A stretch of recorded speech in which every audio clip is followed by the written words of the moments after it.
Hello, everyone. Welcome.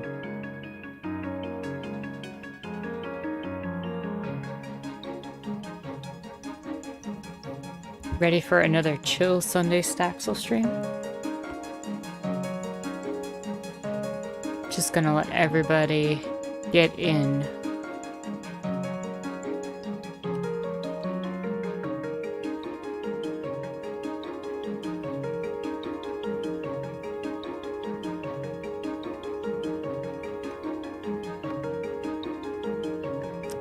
Greetings, M. Hello. Welcome. How are you today?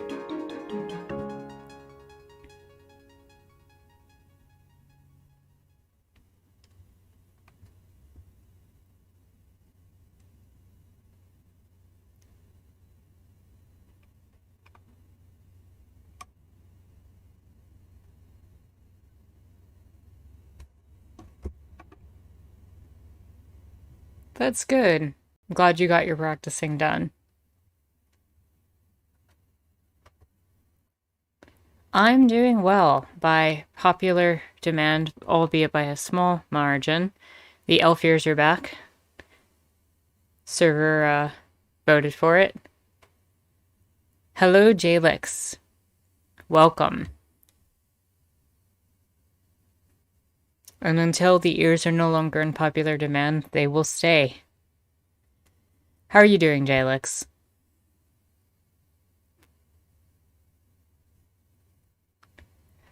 I know the poll went in the direction of the ears.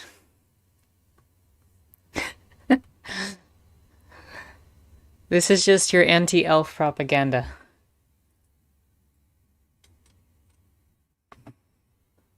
Do you not like them?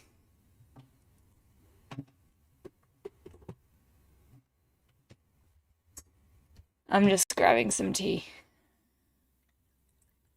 Wouldn't be a chill Sunday Staxel without some tea.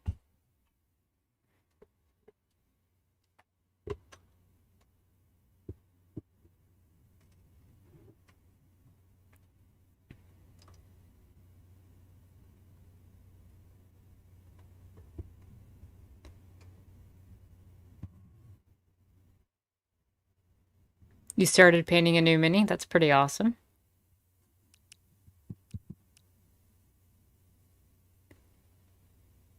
But my character in the game is an elf, too. Oscar's not the only elf.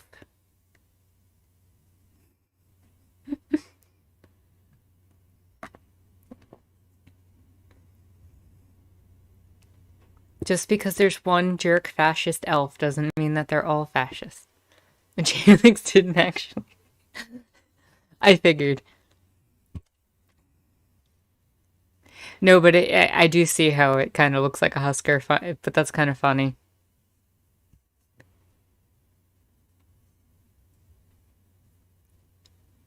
I'm just gonna give it another couple of minutes for people to show up, and then we'll get right into it.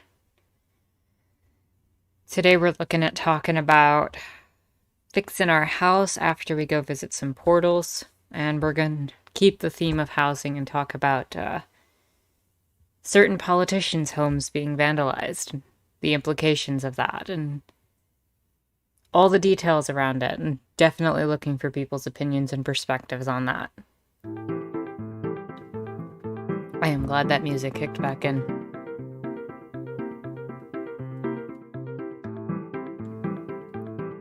Give it about another minute more. You're still arguing with that Elon stan? What? Is this healthy, Jalix? Do you need to stop?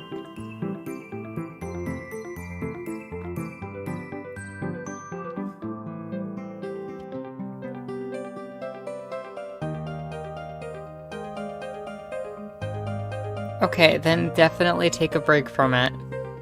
If it's not giving you something, and if you don't feel like it's going anywhere, definitely take a break from it.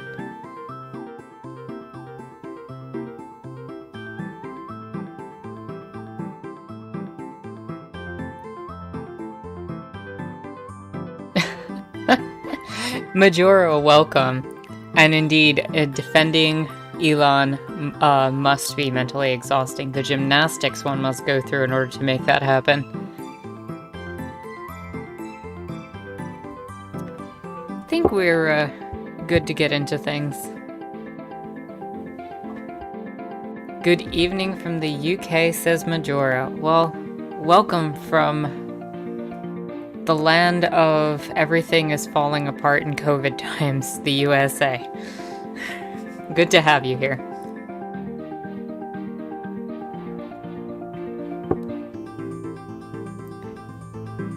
No, the fire's fine. I'm fine. The fire's fine. This is fine. I'm literally that comic right now.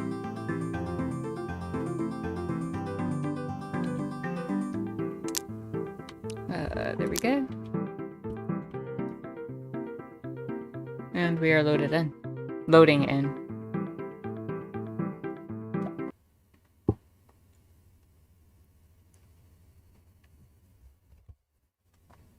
I don't think the US has been okay since before Reagan, but certainly since Reagan.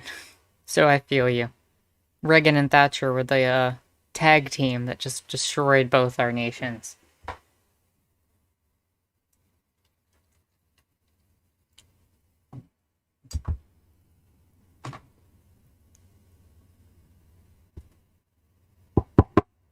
Oh, did California finally stop being on fire?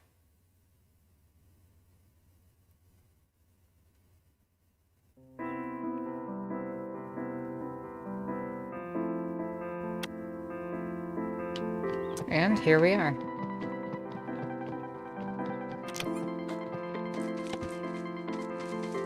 Hey, Ria. The other day I was out fishing in the ocean, meow. I hooked something really tough. It must have been massive, meow. But then something terrible happened. My line snapped and I went tumbling over and over and over. By the time I stopped, whatever it had escaped, meow. It took my lucky hook with it. It must still be stuck in the creature somewhere. I'm too scared to go back for it, meow. Do you think you could go for me? We're gonna go fetch a mighty whale.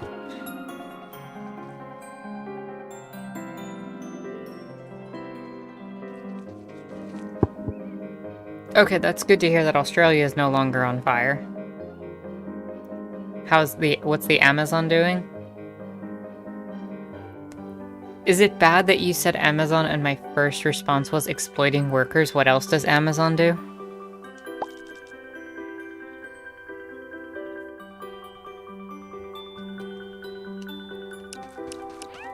So we have to get Ria's fish hook. But first, we have our amazing cast of animals that we have to pet. Of which names I can't even keep up with anymore.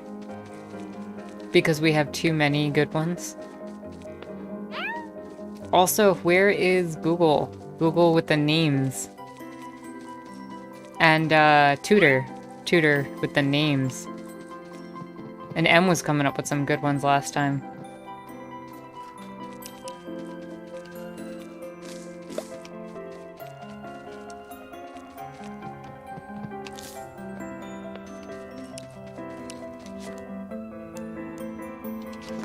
I also love that pigs just make bacon happen without dying in this universe.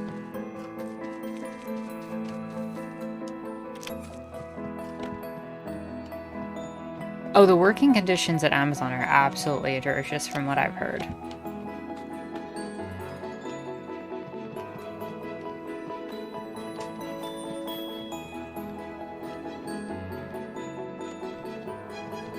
Set this up at the boiling station. Definitely time to work on the house in this,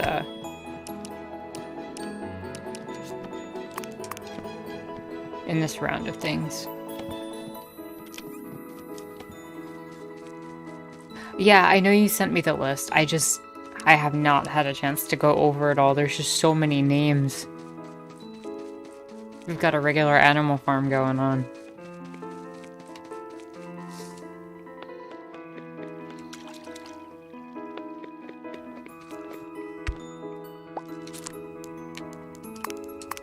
forget it. I'm just gonna sell everything. Because I want to get to these portals.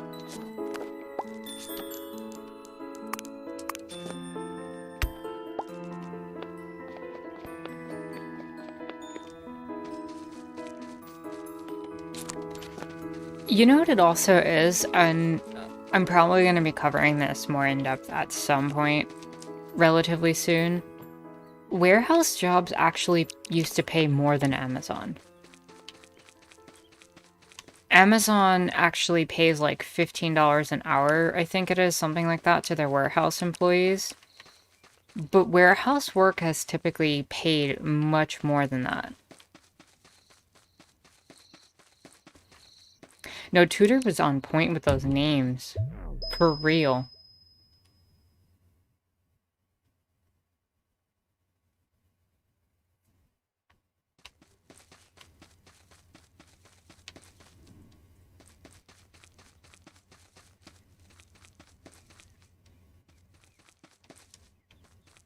We'll go get some hardwood.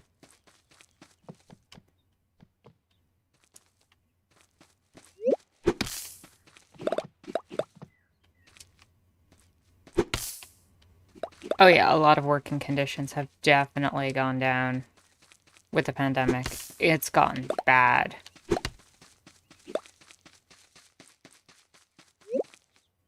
Like, I was covering some of the stuff a few days ago on what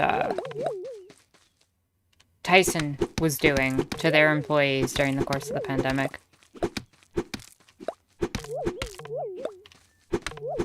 I mean, I don't know if it's Industrial Revolution bad, but it's definitely reached a point of callousness, especially during a pandemic, where there's just no consideration of the needs of employees at all.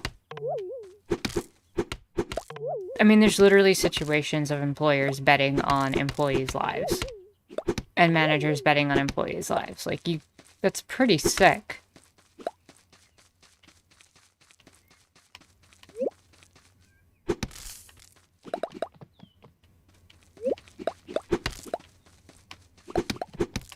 Oh, okay, Jalix. No worries.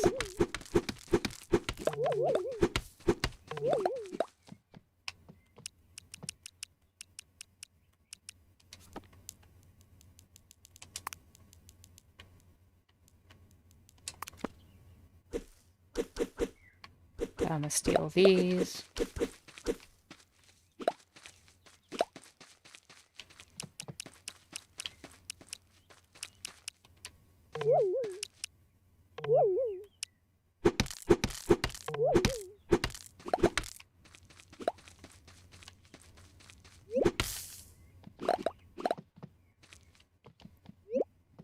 Hey Vamp, welcome.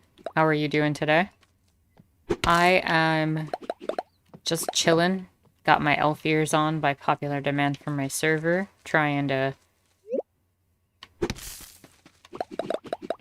take care of these portals in Staxel and hopefully have a good political conversation today. Welcome, Jake. How are you doing today, Jake?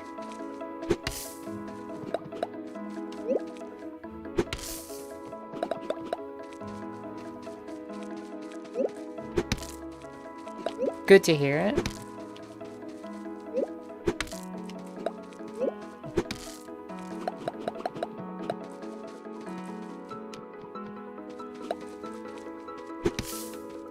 Majora says not just that, employers are still pretty awful, those with mental health conditions. I suffer from a multitude despite how that affects how I work, and significantly my managers are apathetic. Yeah, I mean, that's another issue entirely, right? Like, there's no regard for anything in considering mental health. And the thing is also, during a pandemic, mental health is even that much more of an issue.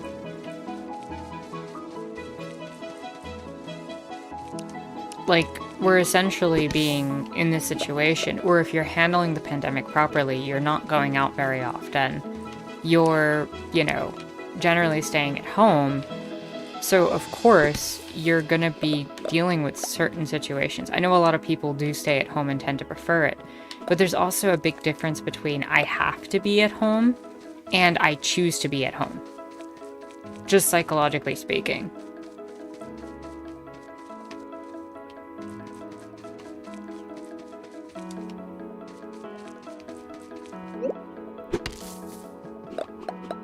It's disgusting to see that common human decency's declined and become so corrupt. Yeah.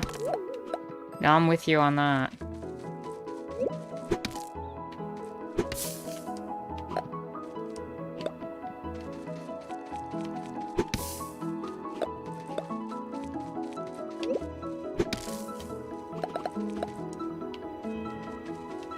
It's been a rough ride in terms of how humans have handled this.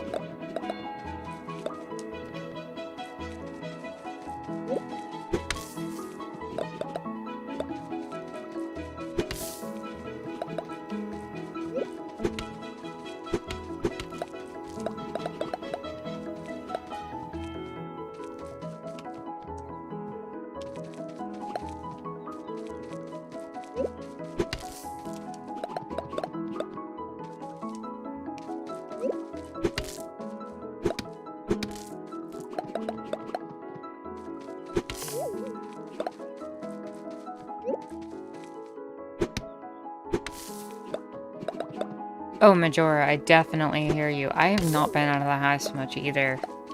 It's basically been when I've had to go grocery shopping.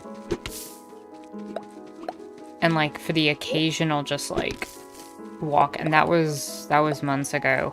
It's been months since I've really gone out for like a walk. Just to like clear my head for a second.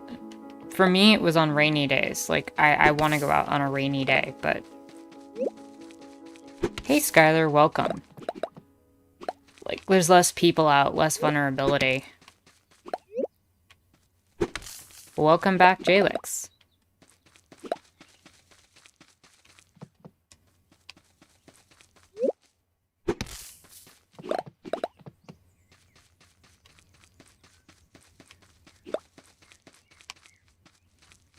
I know I had seen a pathway up one time.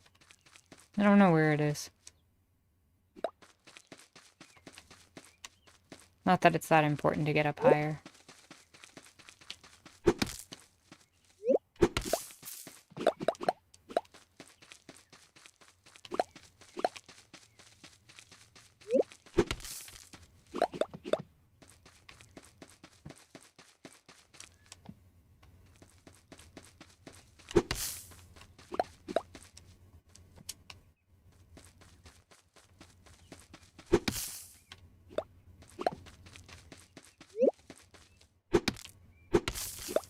Not 100% sure what I can do with the hardwood in this game, but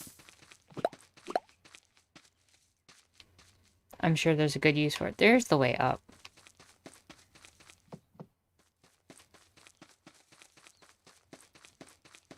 You want to go walking more, but mental health has physically made it more hard to get any motivation to get the least amount of exercise. Yeah, I mean, that's part of it too, right? Like, getting the motivation after you've been in the situation for so long. For me, I feel like it's just been a while since I've just been out. And I don't know, part of me really feels like I just need a walk.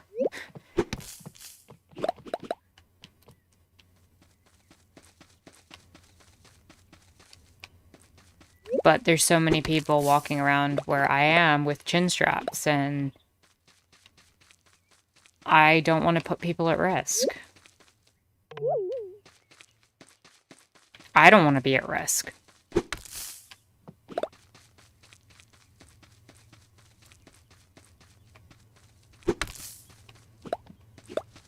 Chin straps are like the latest fashion this year.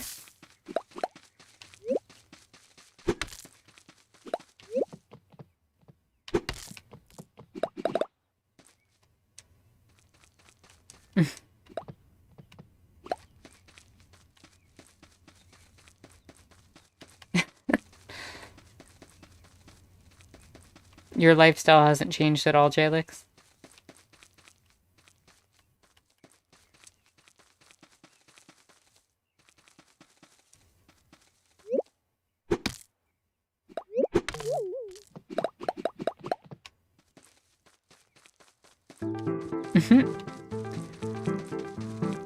Like I said before, for me, there's a big difference between I choose to be outside, or not to go outside, and I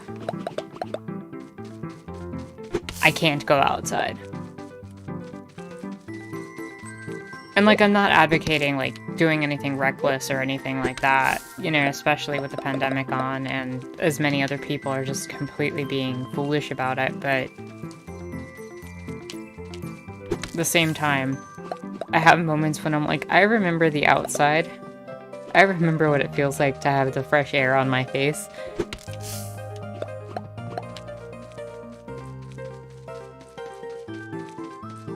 Majority of people are inconsiderate.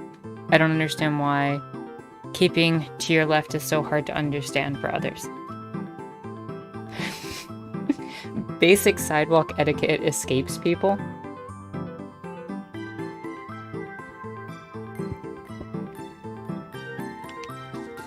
Yeah, I don't know.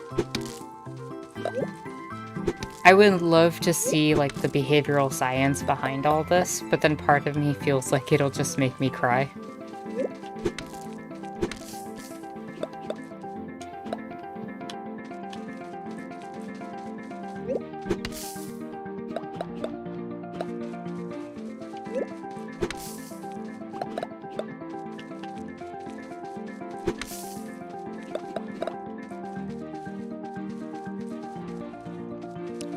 Am I able to keep these little bits of cloud? Wow. Okay. This is happening.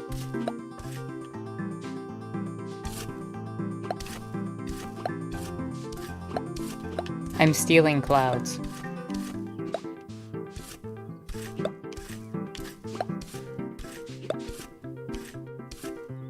I want to build a house of clouds.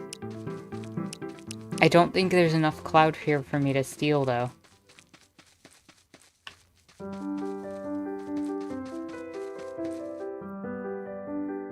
Before the coronavirus, you were a huge concert goer. You miss going to local independent venues. I might have to dig down, Jalix, yeah. The safety for us and our communities is infinitely more important. Absolutely true.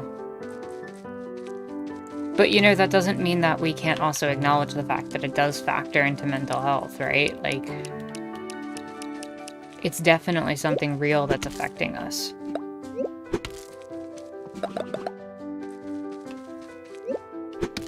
Can't ignore that portion, and especially in this day and age with jobs and stuff, like, I feel like employers really should be more understanding about this, but they're not. They just want to hit their bottom lines, and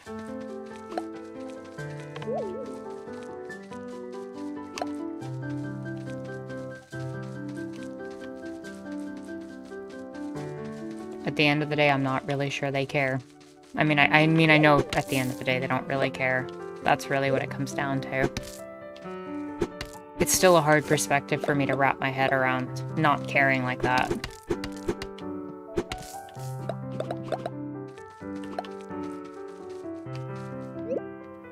Why does this feel exceptionally dark? See if I can... There we go. Just turned up the brightness on my screen a little bit. Yes, Skylar, nighttime makes it dark. That is true.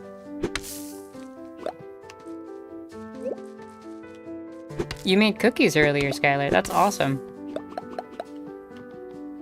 They want the money. Everyone lose is replaceable and expendable, or both. It bothers me because I guess I still have some shred of decency left. Nothing has changed since the Industrial Revolution except for government regulations, so the little bit they care is government mandate, or else they wouldn't. Well, that's something that I've argued before, right? Like, that if capitalism had its opportunity, it would unfold all of the government regulation. The thing stopping us from being in the Industrial Revolution right now is basically the little bit of laws and expectations that people have come to have over the years. Otherwise, they'd have no issue going right back into like 18th century practices.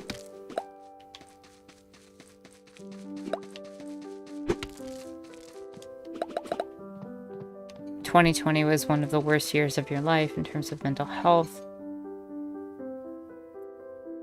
Marked the first time I had to go to the hospital." I'm sorry to hear that. I hope that the hospital was at least a helpful experience for you, Majora. You know, a lot of people, at least over here, like that I've talked to, are afraid to go to the hospital because of coronavirus, you know?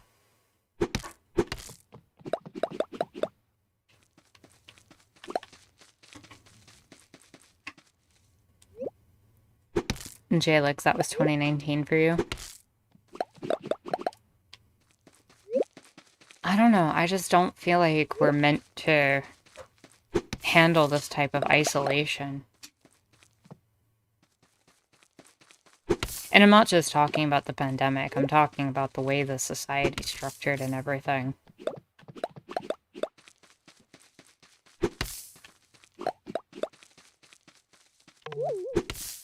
Yeah, I agree with you, Vamp. Hospitals are never the best.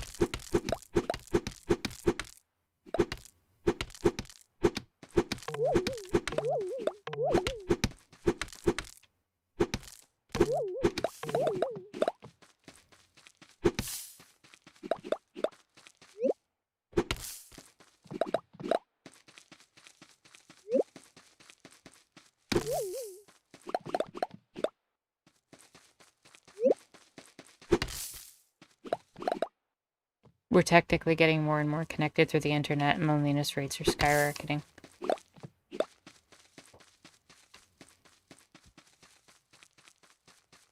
I honestly wish I had a way to explain that, you know? Because it does feel like people are just remarkably lonely, and I question whether or not it's the fact that we're hearing about it more because people are able to communicate it more, or is it something else? Is it the, you know, movement towards having more mental health and more connectivity? Or is it the fact that we don't have local, you know, physical on-the-ground communities in front of us? And like, it's probably a number of things, right? Like, it's never simple. It's never just one thing.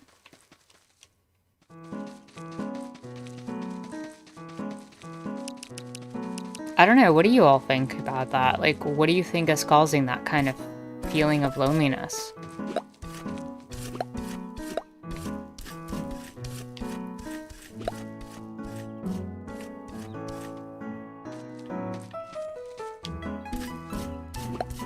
Trauma increases the feeling of loneliness. That's true, Em. That's another good point.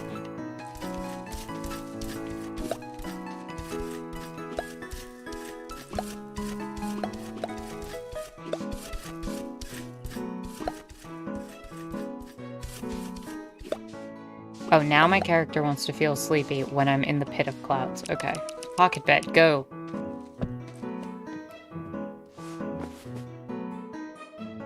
Pocket bed is best friend.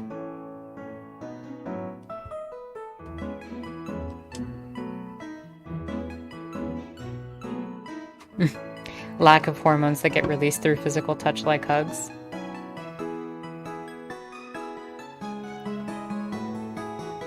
Which hormone is that again?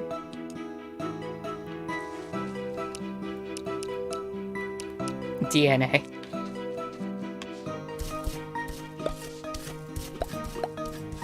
Is it oxytocin? I don't know. I don't remember. Is it just pure dopamine? Endorphins in general, yeah. Thank you, Vamp.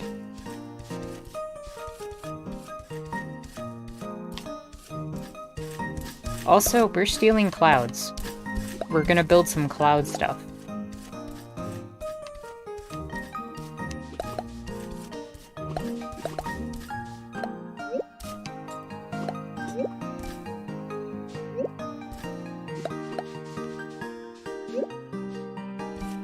Skylar, try F11.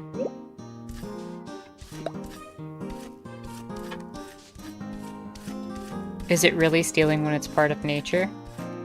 I don't know, does that part of nature have a piece of paper attached to it and a property rights sign and all that stuff?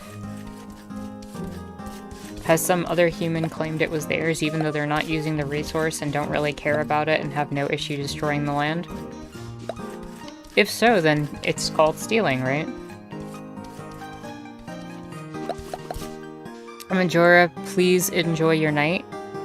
Thank you for coming out for even a short while. Lovely having you. You're always welcome here.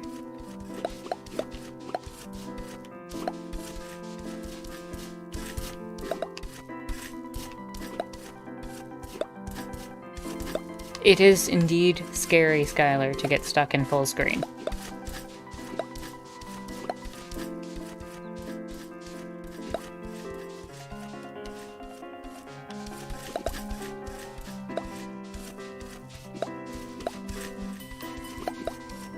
Thank you, I will definitely try.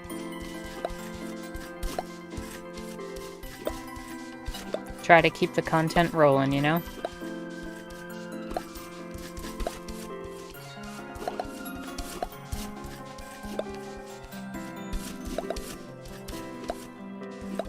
You could argue from, that nature owns itself.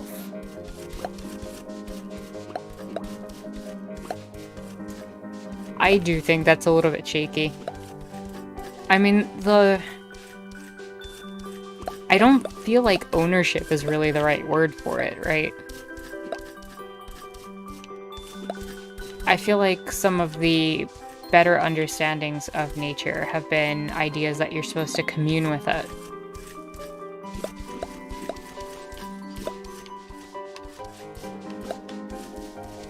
What is nature or ownership even true? Like,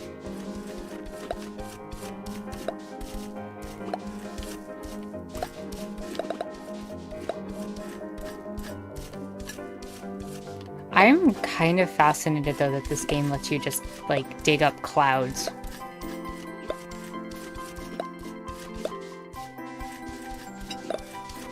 I want to make a house of fluffy clouds. But somehow fluffy clouds you can stand on and float in the sky.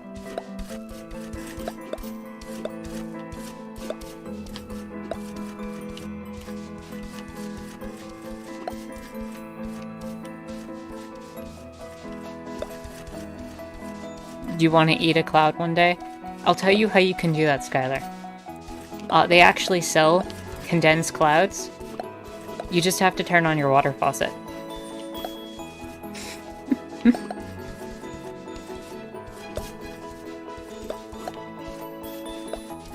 True, you could inhale one.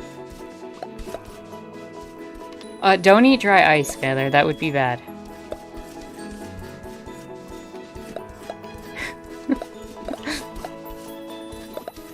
I do not recommend or condone the eating and consuming of dry ice.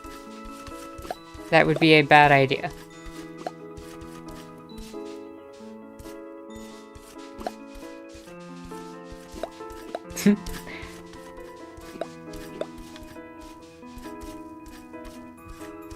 These clouds are from where the giant from Jack and the Beanstalk's from. True.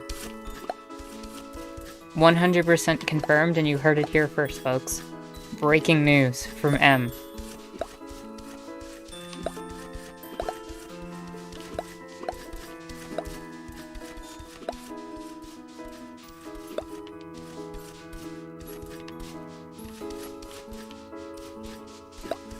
Jalix, I hate to tell you, but have you heard of the word genocide before?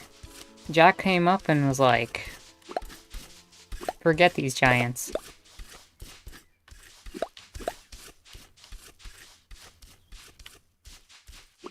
Yeah, I know, it's pretty horrible.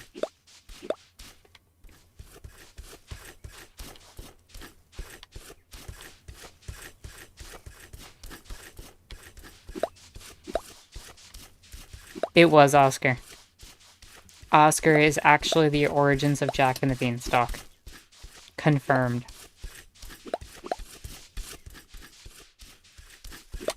Okay, one elf committing genocide doesn't mean it's all elves, okay?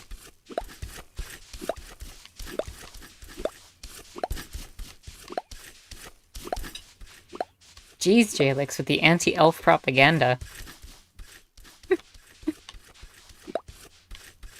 Hashtag not all elves.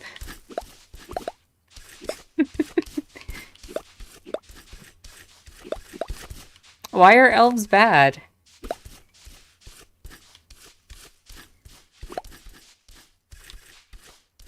You two are like the only ones that voted against... You don't know. You two are the ones that voted against the elf ears. They're ugly. Why are elves ugly?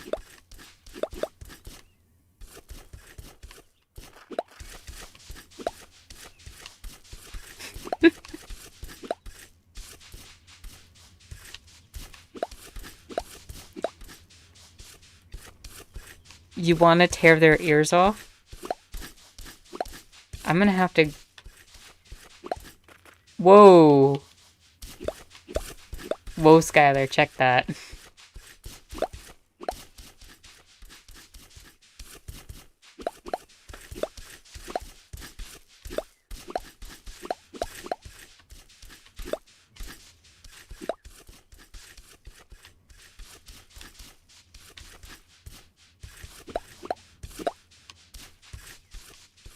I'm also waiting for the moment I dig through these clouds and I just end up falling through the floor.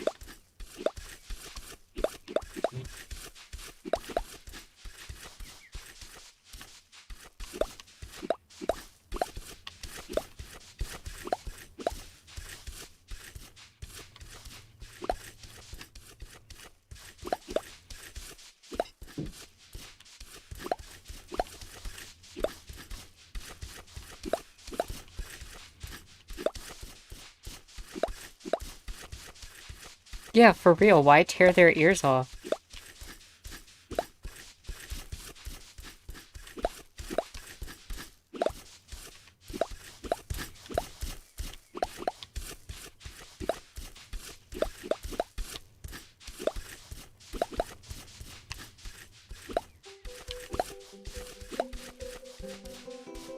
What does their ears have to do with their smugness?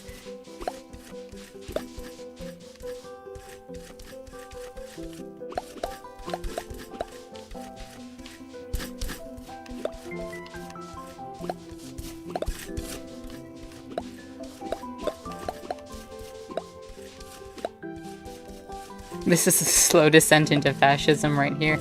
Yeah, you start othering the elves, you start talking about how you don't like how smug they are. Next thing you know, you're sending them off to elf camp.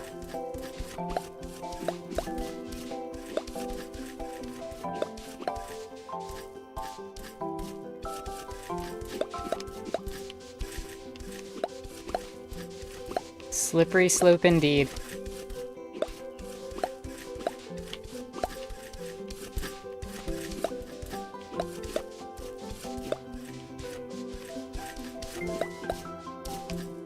A welcome cracktoonist?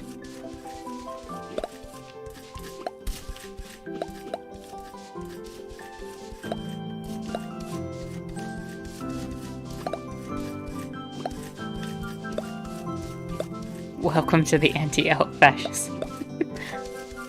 I mean, that's all you guys. I'm the one with the elf ears because my character's an elf.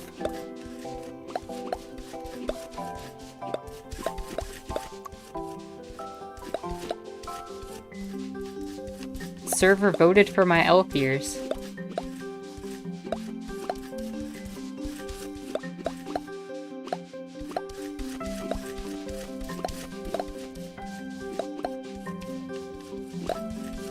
Yes, you did vote no.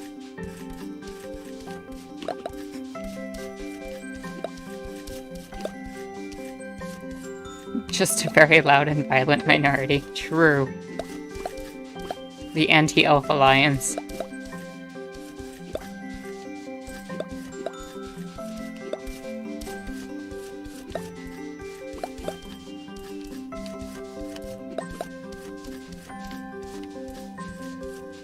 Elf ethno-state when? No, I do not support an elf ethno-state. Right now, they're supporting the human ethno-state against elves.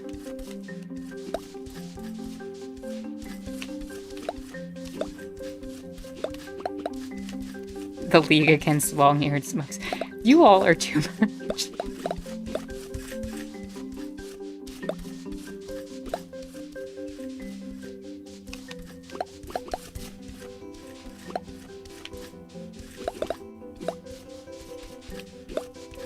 Right now, I am just digging up some clouds.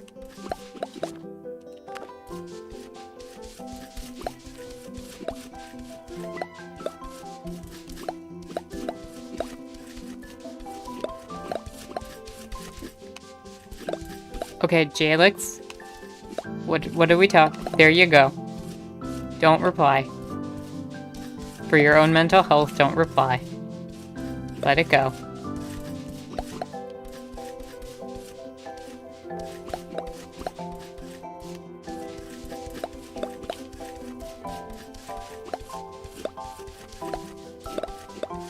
I have so many little cloud blocks.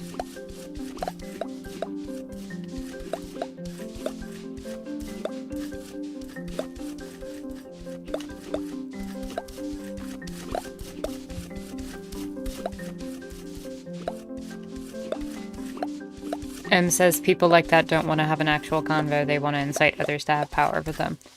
I mean, that's the thing also, like, there are a lot of people out there who are not going to change their perspective and don't actually want to have a conversation.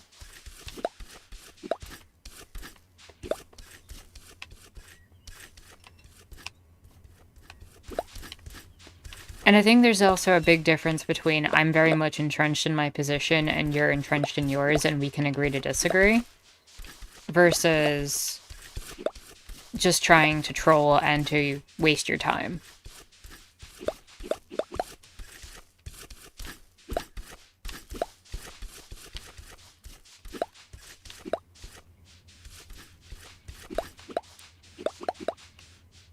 I have seen that video, Skylar.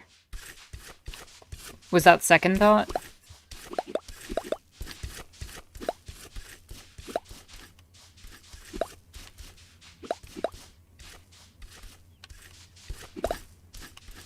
Yeah, I'm pretty sure I saw that.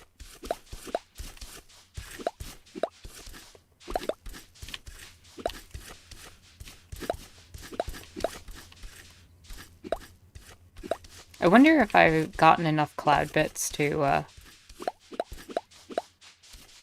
Can we segregate all humans on Mars and create a cat-girl utopia on Earth? You can certainly try. I would not stop you.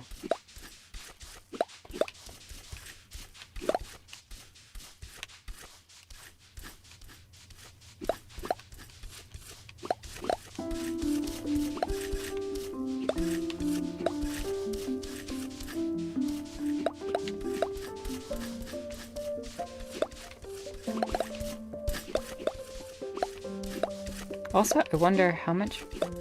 Oh wow, I still got plenty more cloud to go through. We're just gonna be digging some clouds.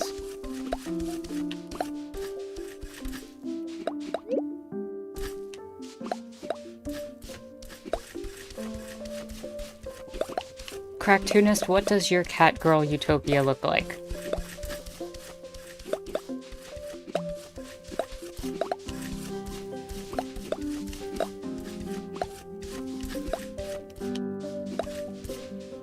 He is? Elon Musk is almost 50? What? I didn't know that.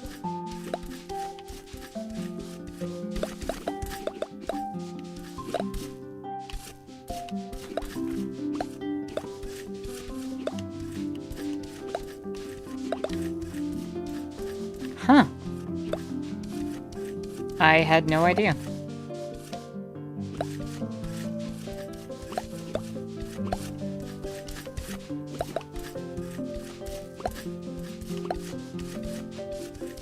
I would not have,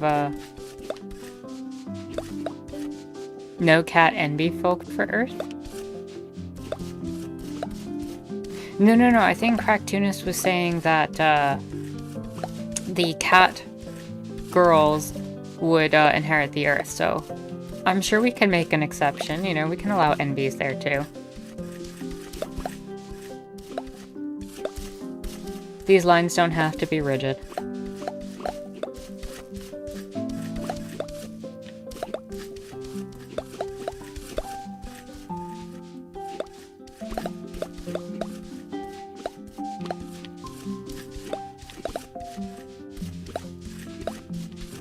He behaves like a 14-year-old who thinks he's Tony Stark. I've said this before and I'll say it again. Robert Downey Jr., when asked to play Iron Man, was basically told, if you want to play Iron Man correctly, just pretend to be Elon Musk.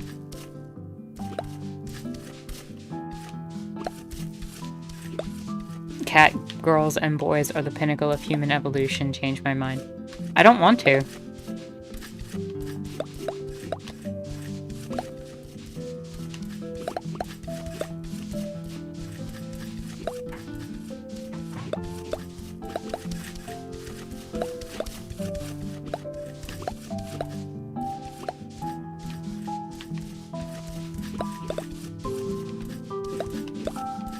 I mean, by default, Tony Stark is more based than Elon just because, you know, actually is a kind of a hero.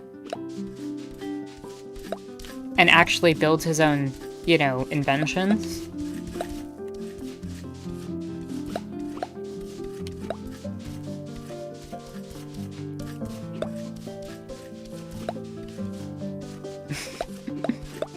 Here we go with the forced feminization memes. It's already starting.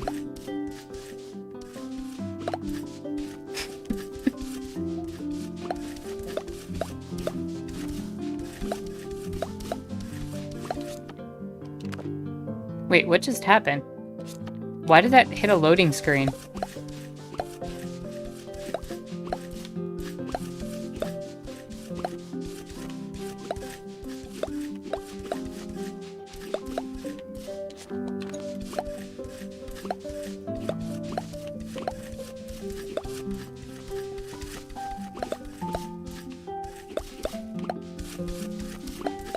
Jalix says androgyny is the pinnacle of attractiveness. That is a fair perspective for yourself.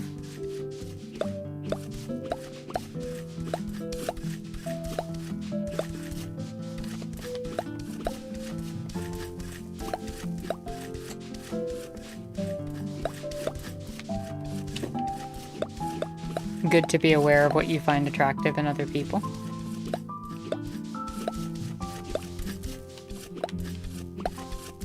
This conversation has gone very weird, Jalix.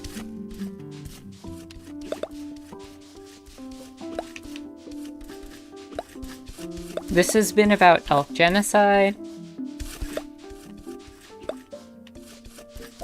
forced feminization of Jeff Bezos, cat girl utopias, and meanwhile I'm just chopping away at clouds with a shovel.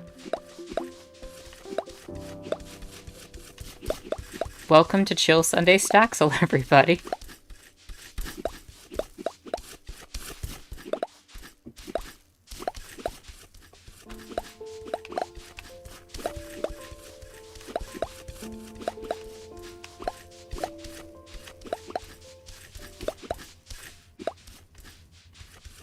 So, everybody saw we're just slowly descending into madness from stream to stream. I mean, I feel like that's just the representation of how society is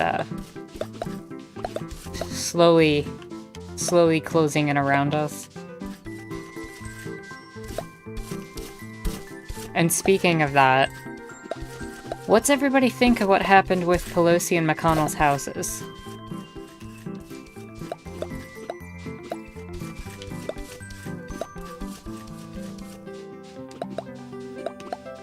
Character is feeling sleepy. Oh no, I left pocket bed up top. Oh no.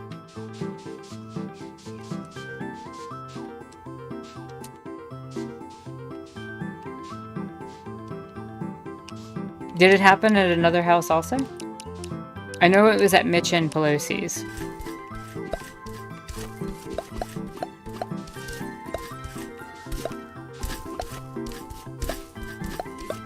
I left pocket bed up top.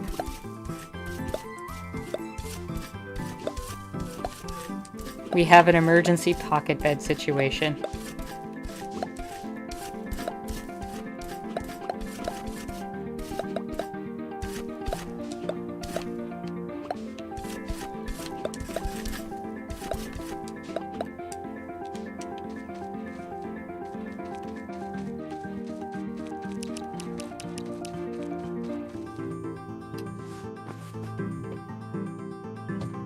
I have not seen any reaction from them. And I'm not surprised by that, because anything they say is just going to be absolutely the worst from anything anybody says.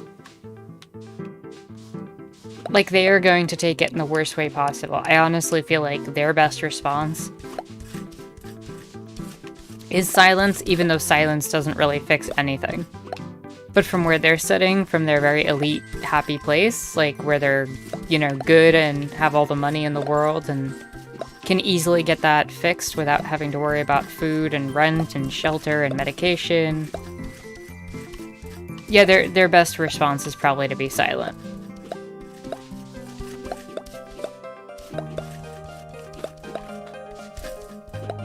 Anything they say is just gonna be considered a reason to provoke more.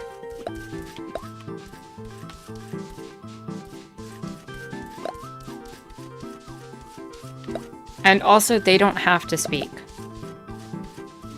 They don't have to speak because they have, you know, the police and FBI watching over the situation. The police and FBI will speak for them. They have lawyers to do that for them. They have people for that. They don't have to come out and comment.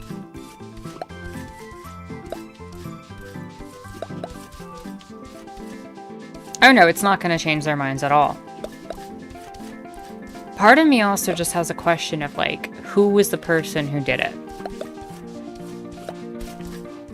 Because there's a lot of question marks going into that particular situation.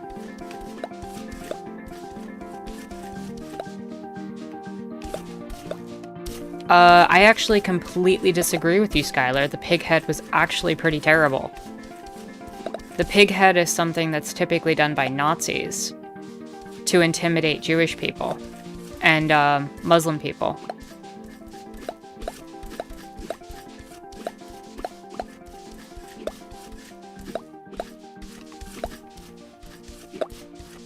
Because of the position. Yeah, exactly. Like, so there's this very weird nuanced thing where, like, it's being shown to have, like, these A's from the anarchists and whatever. And typically speaking, you can just buy a head of a pig from a butcher. Like, that's not really absurd. You could buy that very easily, even in a city like San Francisco. But typically speaking, the groups of people who would be using that, that's the question I'm having, honestly, Skylar. I don't know. And I don't think anybody really does. Was the symbolism somebody from the left who was just like, well, all cops are pigs, so I'm gonna leave a pig's head on the thing? Was it somebody, you know, representing leftist ideologies and trying to be based and kind of missing the mark a little bit? Or was it someone more with right leanings trying to either make it look like it was the left or... I don't know. And there's also been a debate going on about the fact that on Pelosi's house in particular, if you look at the positioning of the A's, and I can pull this up in a bit if you wanted to see it, the way that the spray paint ends on the wall looks like it was almost taped off. And some people are saying that it has to do with the perspective of where the can... Pigs are cute. Pigs are super intelligent creatures. They're very smart. I agree with you completely, Cracktoonist. But, I hope we never, to be honest, they would probably never get out of jail. Oh, if we find out who the person is, you mean? See, one of the issues that has been brought up, like, with the tape, with the spray paint, is that there's actually been a question of whether or not the wall jets out far enough to warrant the fact that there isn't a continuation of the A's on the outside of the door. Because it almost looks like, from a certain perspective, that the paint was taped over. Like somebody used painter's tape at some point to make sure that it was like that. You know what? I'm actually going to pull this up super quick. Give me 1 minute to get this. Because I think it's worth just taking a look at. Let me... What would that have on it if there was tape? It's not so much that what the tape would have on it. It's the fact that tape would protect the brick, which is much more expensive to clean.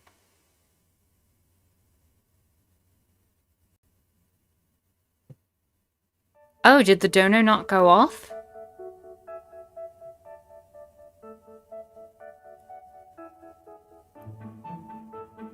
I see it right now, yeah. The dono did not go off. He did it privately. I can see that, yeah. Duke says, just wanted to say hi and that I really appreciate the way you think. I don't chat on YouTube. But here's a small token of support to you. Well, thank you so much, Duke. That was very, very, very sweet. And it's very appreciated. So let me get this open. Open in a new window so we can do that. Pelosi house vandalized.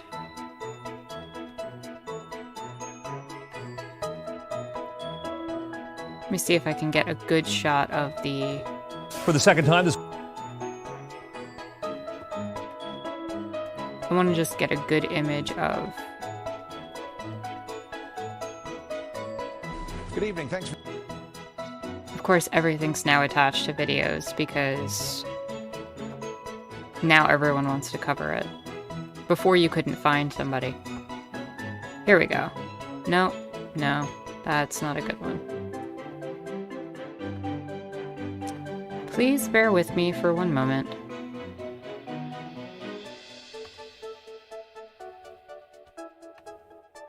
Everything is just attached to videos.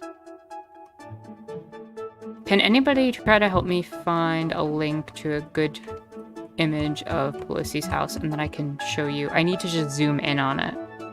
Maybe I should just save an image and just open it in like Paint or something.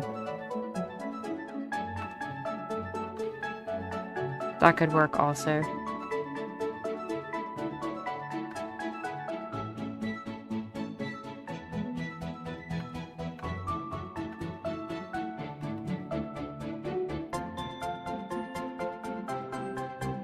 Let's do that. That one works.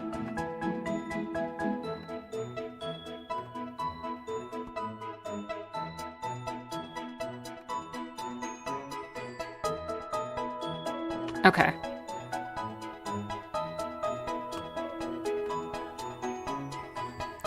Let me do that. If you look at the way the A on the right over here, or left rather, is done, and this is about the most I can zoom in, but if you look on the left side of it, it looks like there's a straight line going down, and there's some people that are talking about how that right there is sign that somebody taped it over.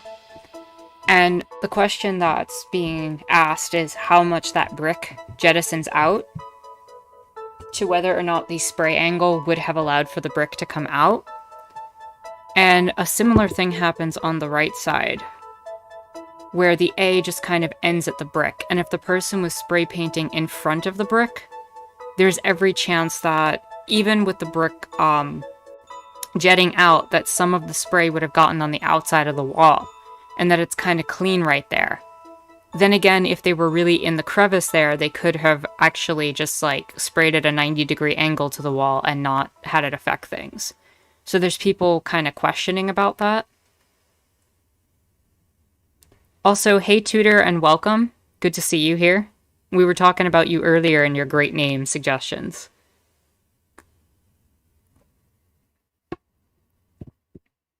And if you're just joining, we're talking about Pelosi's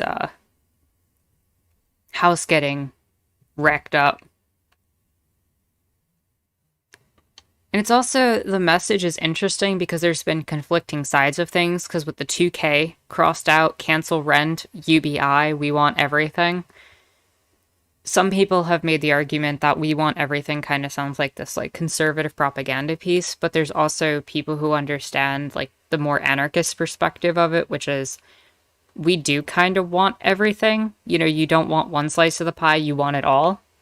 So there's been a lot of back and forth debate on this, on whether or not this is something to that was planned by like the right wing, especially with the pig head and its ties to Nazism and, you know, the anti-Semitism involved with it, versus the left actually doing it. And I think the bigger question is, what's the implication of it all, really? Like, what can we gain from this, or what happens regardless of who did this? And at the end of the day, it's probably not much. You know, these particular actions are probably not going to be much. I don't even think it shows off their vulnerability, right? If anything, it gives someone like Pelosi the ability to say, oh, look at these leftists and, you know, why we shouldn't give them more than what they're getting, kind of thing. I think it only entrenches a lot of people's perspectives that have been more centrist and who see this kind of property damage as violence. And honestly, this is the least that people could be doing. You know, I don't know why. I mean, outside of the pandemic, right? Like, I don't know why more people in the US are not more, like, outraged to get out there and, like, start making campaigns against stuff. Because this particular situation has been something that really should have called for direct action a long time ago.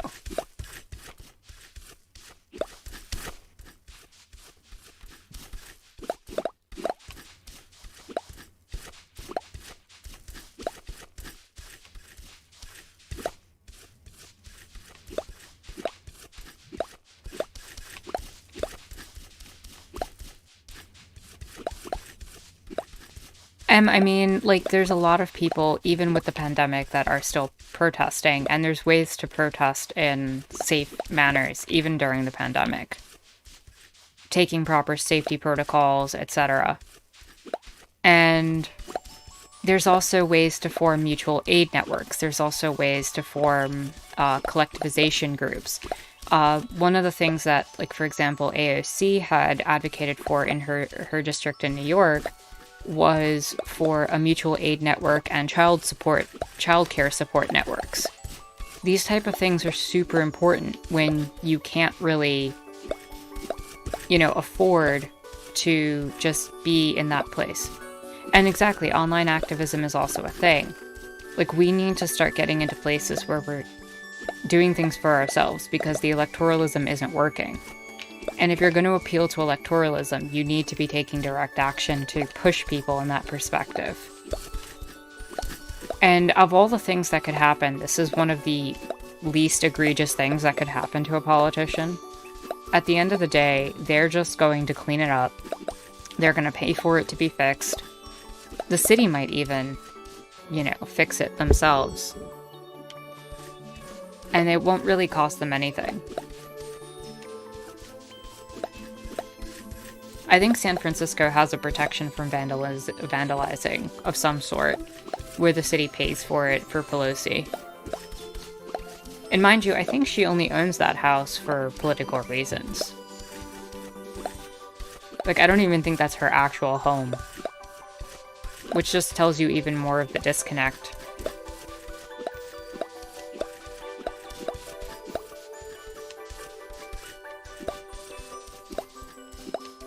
And that's completely fair. And I appreciate the question, I honestly do. Tutor says most of the working class people I know tend to fetishize the idea of making it on their own so they don't push for government aid even in a crisis. You know, making it on your own is an absolute myth. As much as that scares people, it's nice to believe that you've made it on your own, but there's always been a legacy and a history behind you that brought you to the place that you're at. There's always the wealth or status of your parents. There's always the history of a country or a city. There's making the right connections at the right times.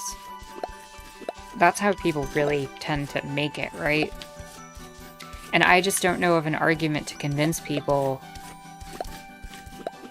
They're mostly over 30 there? Yeah. I don't know the right way or the argument to convince people that it's not embarrassing to rely on each other.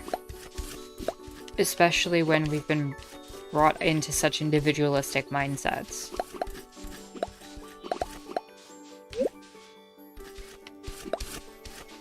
I don't know.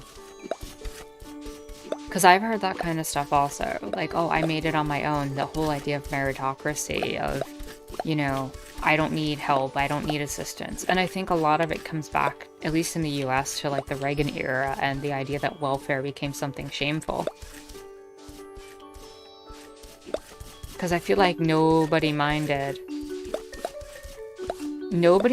it during, like, that I've heard of. And maybe I'm wrong, maybe I don't have a wide enough scope of the history of this. But when the New Deal came out and people were being given government jobs to go create roads and fix infrastructure, nobody really turned an eye at that. Like, nobody was like, hey, that's horrible, like, I don't want to take a government job. Nobody was like, I don't want to build infrastructure for my country. And when the New Deal provided Social Security, there was nobody... I mean, I'm sure there were some people, right? But for the vast majority of people, nobody was like, well, I don't think I, as an old person, should be able to get, like, benefits and healthcare. I don't think Medicare and Medicaid should exist. Like, I feel like that's a very conservative talking point that's just been ingrained in people over the past 30 to 40 years.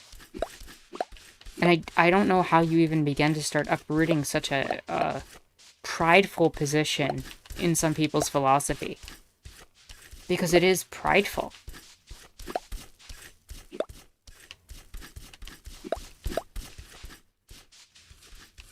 And I don't necessarily mean prideful in a bad sense. The idea that you're able to make it on your own, that you're self-sufficient, that you're good in yourself, those are good qualities to have. It's just, how do you shift that in the direction of I can be good for more than just myself? In fact, other people can be good for me also. That we're good for each other and accept that kind of care and kindness.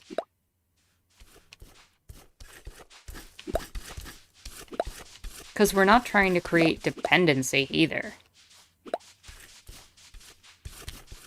We're not trying to create a system where we're so dependent that we're, you know, not our own selves. Like, I don't think any anarchist would actually advocate for that kind of thing. But that we can rely on each other.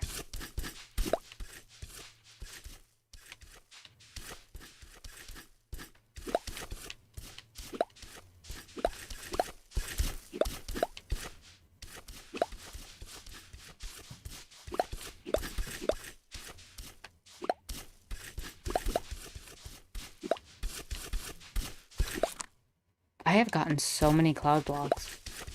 J-Luke's best idea, digging straight down. How much further can I go down? This just keeps going.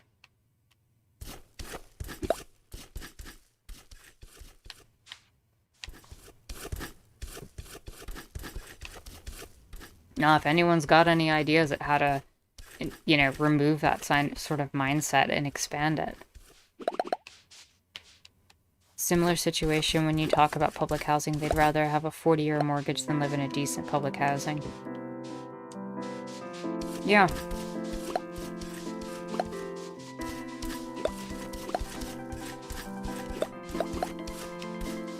I don't know what drives that mindset personally.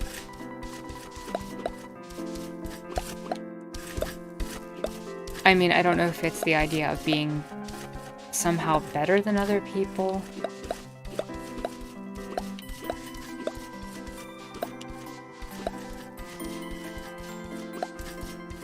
Like, the thing is I could see it with the way certain public housing is treated. Because some public housing is just completely ignored, right? Like, most public housing is kind of ignored in the US. You have a situation where public housing is considered to be a downgrade from owning your own space. I think Flim Flam, welcome. Hey, how you doing? I've seen you comment on a few of my videos. I've definitely appreciated that.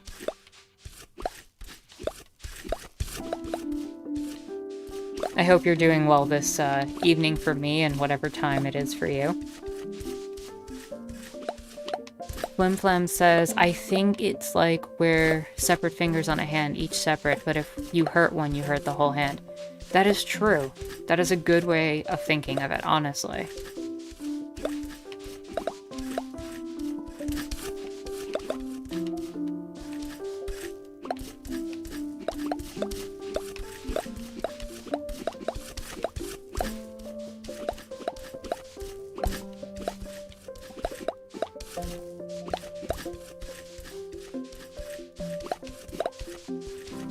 And like I was saying before, I think a lot of the issues around public housing are that public housing now is handled very terribly, like very poorly.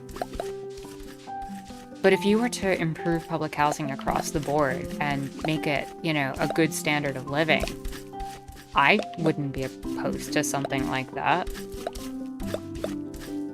It's just that, you know, in a lot of public housing spaces, things like getting an elevator repaired or things like getting, making sure the heat's on or that the water's not coming in the space isn't prioritized for people.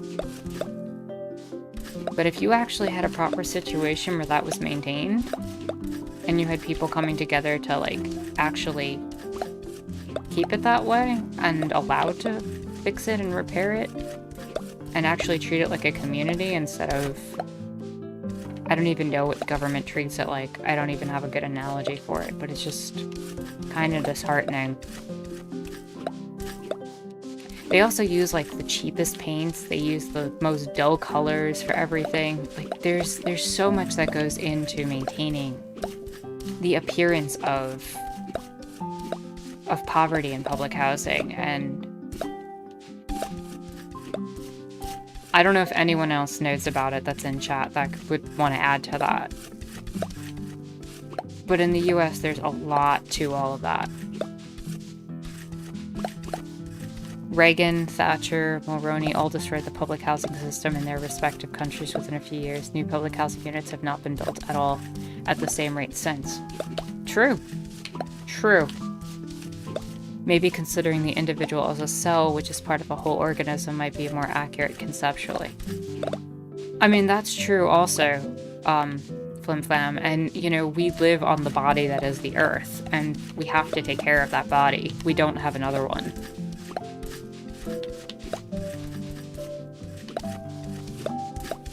Like the sanctuaries in Star Trek, they make sure to let people know their place. It's very dehumanizing the way pub housing is treated. Are you making a reference to the sanctuary districts in the Star Trek Deep Space Nine?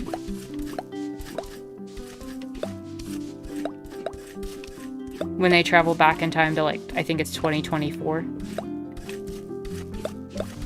Okay. I am so glad you brought that up, because that is one of my, like, favorite examples.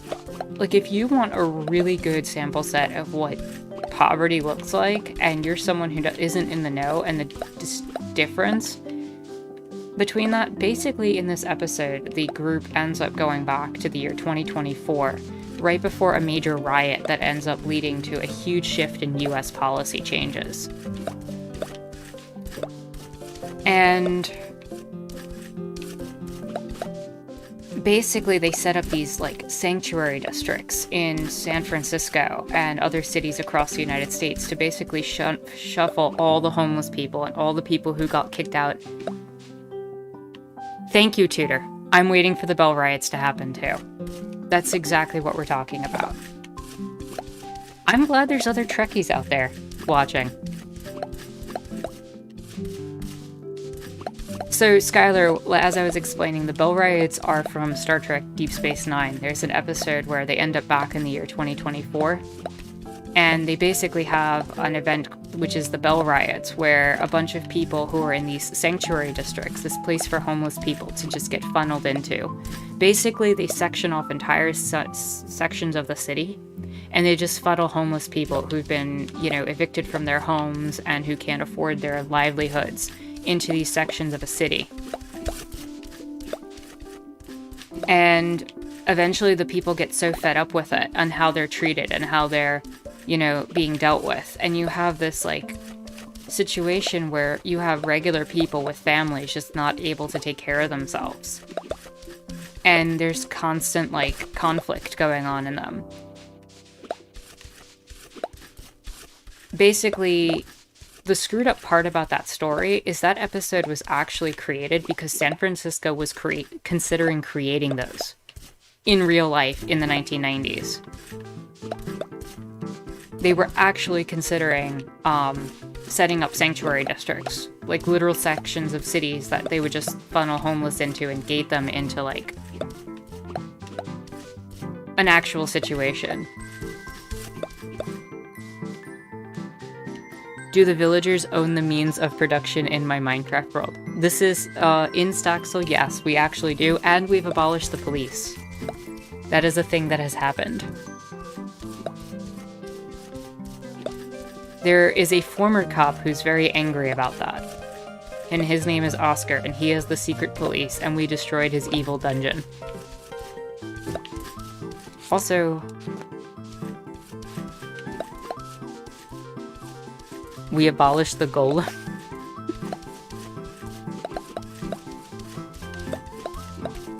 What golem?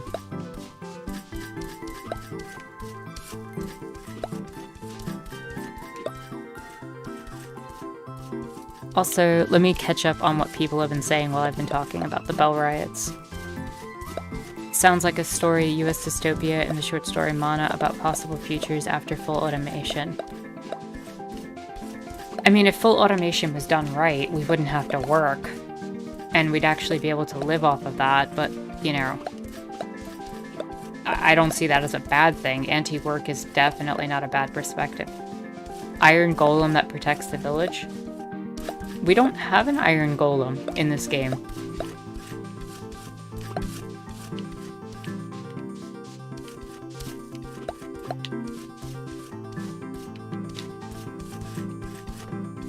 In public housing, you can't make too much money because they kick you out, but a lot of people can't pay regular amounts of rent, so people stay in the poverty industry by the system.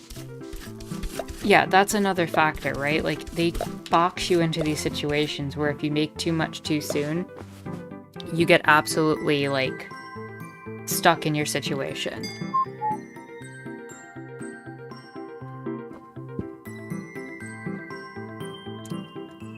Really? Second half of Mana actually a fully automated luxury communism that arose in Australia parallel to the US's. That sounds pretty awesome and based. I'm all for a luxury communism that, where people don't have to work anymore. I mean, I don't think we're there yet, but I definitely think we can reduce the amount that we have to work. That should definitely be a priority. I mean, if you want to work, Skylar, that's awesome. Then go work. But at that point, it'll be a choice, right? It's about escaping the mandatory toil as much as possible. And look, I'm not saying that in our current system we could get away with everybody not working. But I don't think it's the worst idea in the world to try to limit the amount of work that we have to do and prioritize us being able to work on things that are important to us as individuals.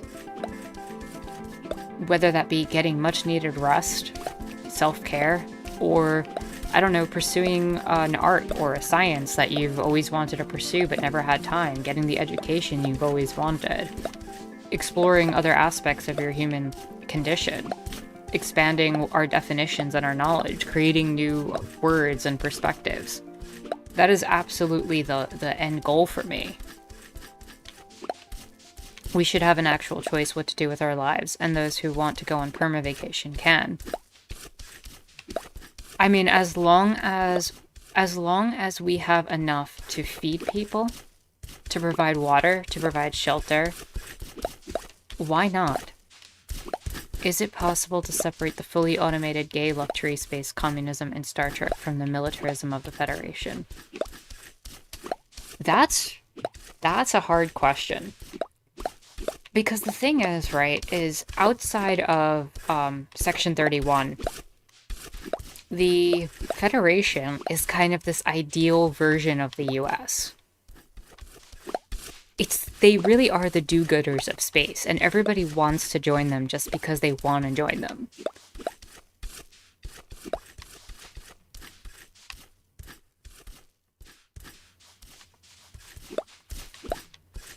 So I don't know.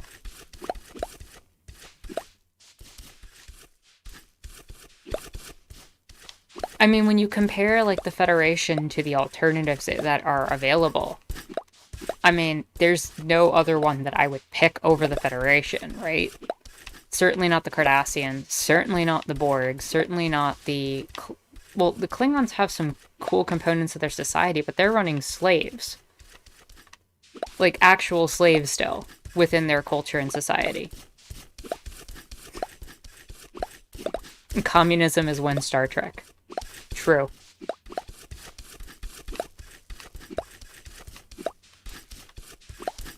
I mean, a moneyless, classless, stateless society, street cred is all you've got left. True.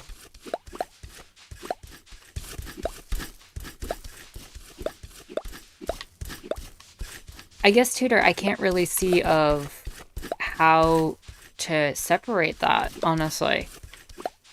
They're also just so benevolent in this weird way.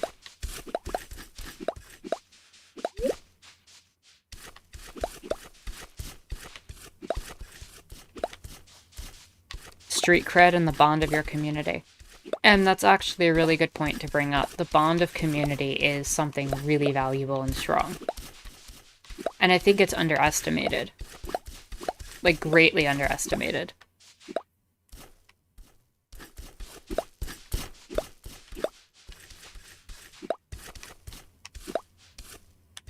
Oh, Tudor, I completely agree. I also feel like if they functioned more in a militia format, it would probably be functional, but I don't even know how you do that on that level of space, right? Like, there's no way they would have stood up to the level of force without that kind of, you know, support along the way. What shows do I like? In terms of, like, actual, like, live-action shows, Star Trek's definitely a big one for me. Always has been. Cartoons, I'm a huge fan of, The Expanse. Are you making an Enterprise reference, Tudor?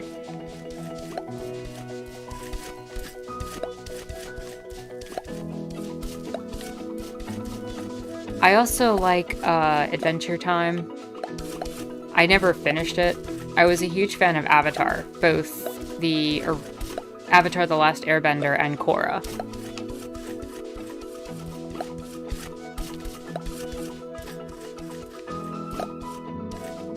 I don't have Amazon Prime, so I have not checked out The Expanse. And morning, Lucid. Good to see you. Yes, I am farming clouds. I have collected far too many. Anarchism is when Korra Season 3.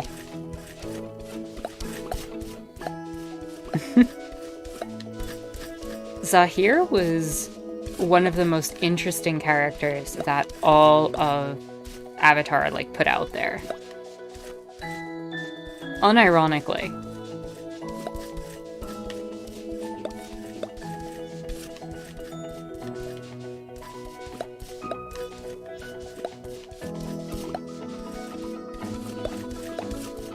Also, if you put out a comment and I missed it for some reason, definitely feel free to respond with it again. I will not be offended. I've just been trying to talk and keep up with y'all, and I don't want to miss it what anyone has to say.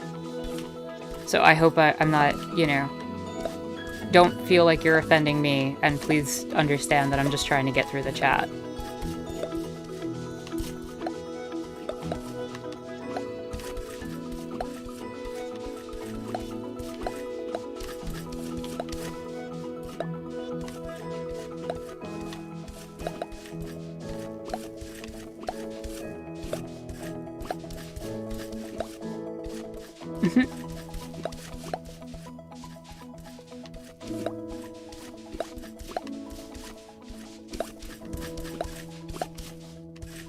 Zahir versus Ozai, indeed.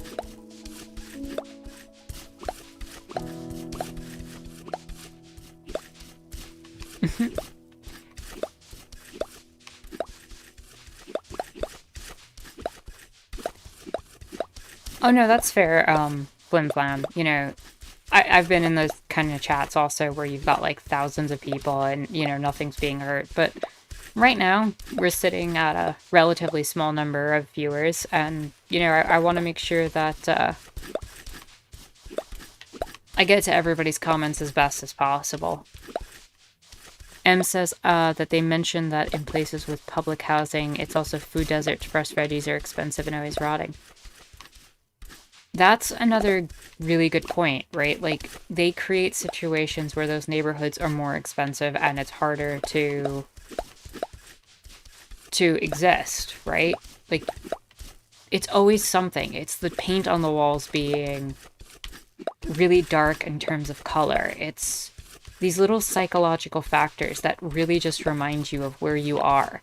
It's the financial component. It's the fact that fresh veggies aren't available. It compounds, you know? It's never just one thing.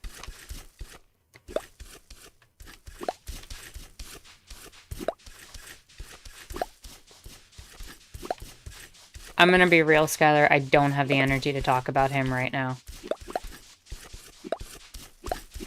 I do not have the emotional capacity to talk about Door today.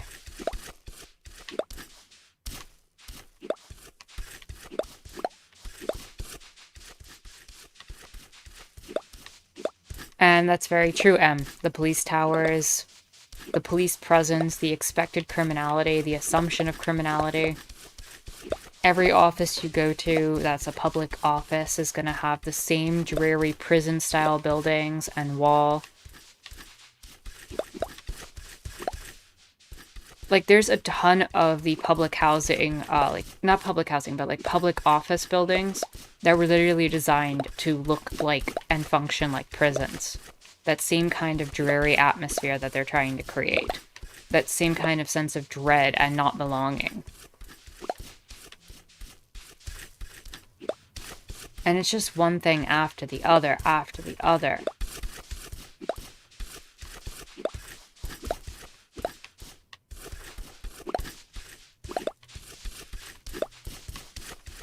Oh no, those police towers exist. If you've ever been to certain neighborhoods, they have these little booths that they set up.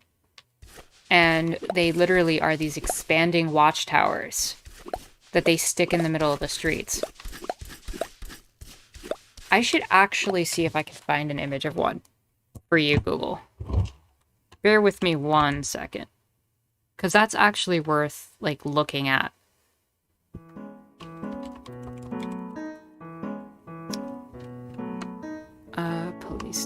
ears. Yeah, there's a good one.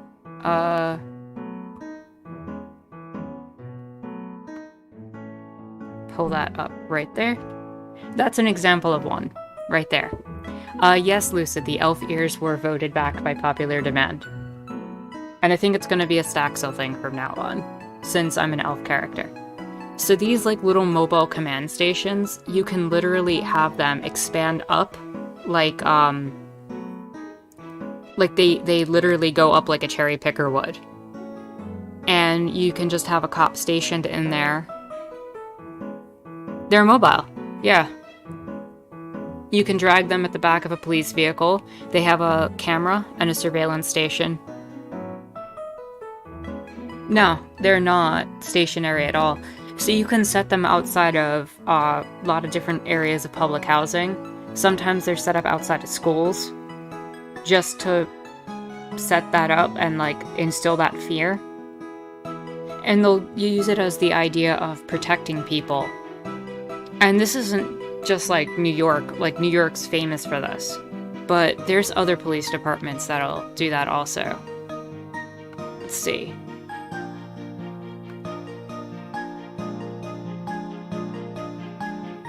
Here's San Diego Sheriff's Department.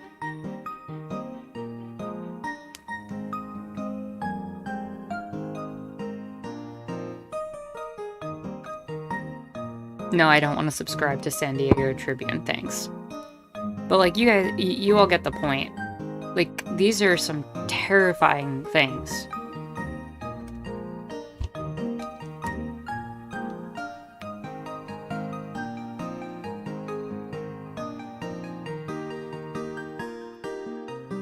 And they're used across the country, especially in neighborhoods with people of color, and especially with poor people. Especially in areas of public housing. Any area that's considered high crime, they're gonna put those towers in there. And it's done to instill fear.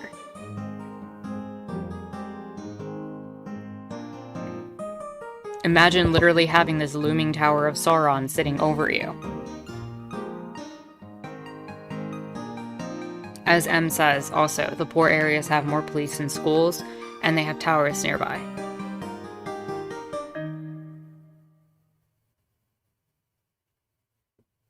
And you get situations where the cops are literally watching over buses and train systems, no matter what city you're in, where they'll stand outside the schools, and they'll literally check for kids that are jumping the turnstiles. You know, maybe they need an extra ride that day. Even if they have their own student Metro cards, there's situations where, like, with a Metro card or bus pass, that you need to have, like, an extra ride for a day or whatever number of reasons. And they'll just stand there and wait for kids right outside of the school. Like, I've witnessed this. It's horrendous. This is the kind of stuff when people are saying, like, how vicious the cops are. Would using cars instead be better? I mean, that's also if you, one, can afford a car, and two, if you're in certain major cities, having a car is a luxury. Parking can be super expensive. Like, getting access to a garage and making sure you can actually afford the car, let alone anything else, it's really difficult.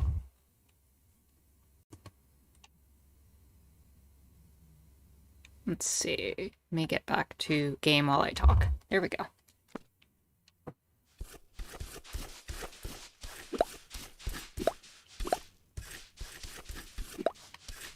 Google, this is exactly what they mean by law and order. Whose law? Whose order? Because you don't see this kind of stuff in the suburbs.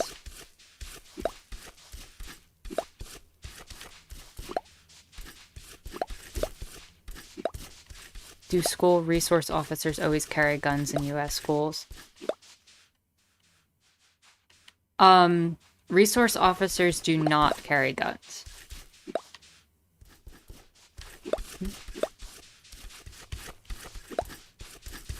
Not that I know of. but they believe they can arrest.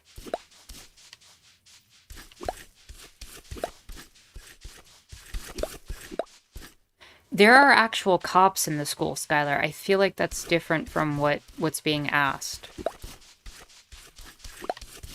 Yeah, no, those are actual police.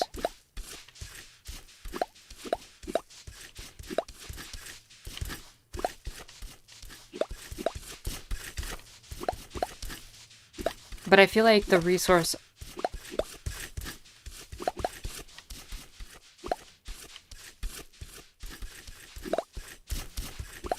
Maybe it varies from location to location.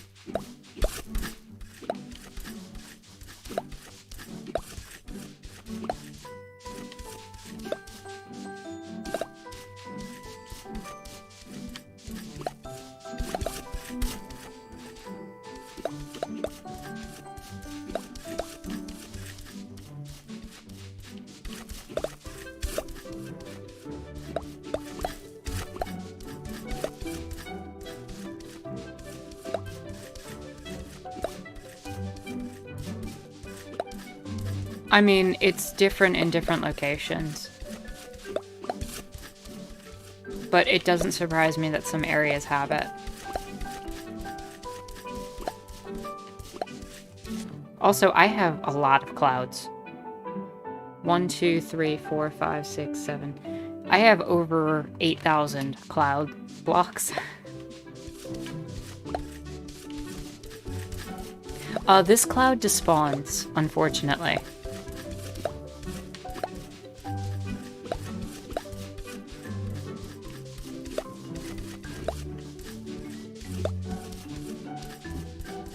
But I'm actually going to try to make a house of clouds.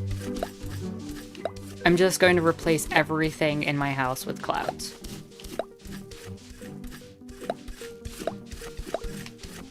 We're gonna live in a cloud. This is happening.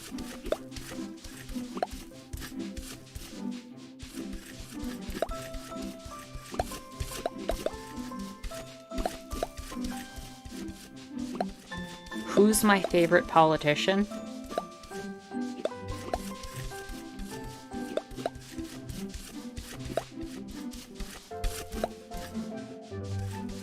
You know what? Before I answer that, the tea is kicking in, so I am going to super quick use the bathroom. I will be right back. Bear with me one moment.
Cookies sounds good.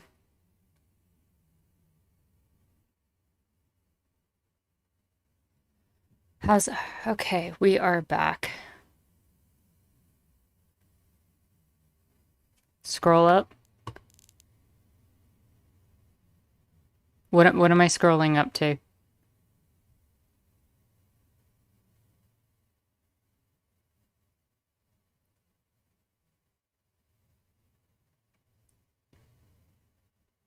Let's see.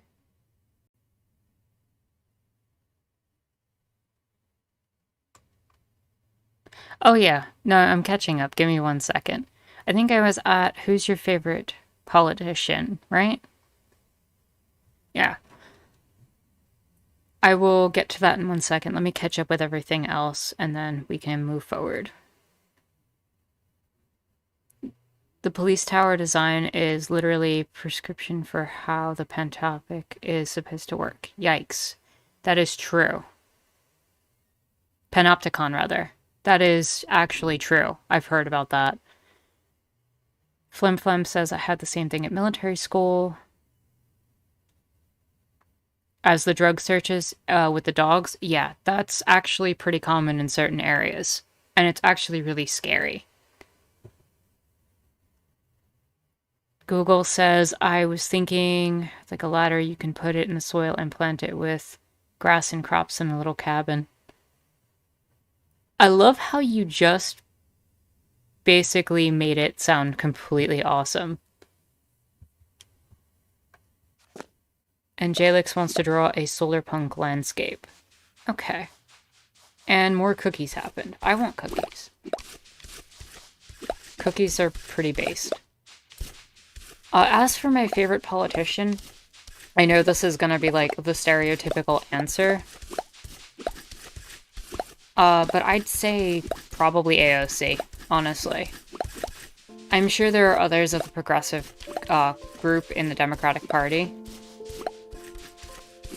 that are awesome, but I know the most about AOC's policies. Lucid says, I've had something come up and might not stay for the whole stream. Nothing bad, just a friend. Gonna let me swim at their pool. Totally need because COVID and I've gotten lazy. That's actually legit awesome and a little jealous. I would love to go swimming.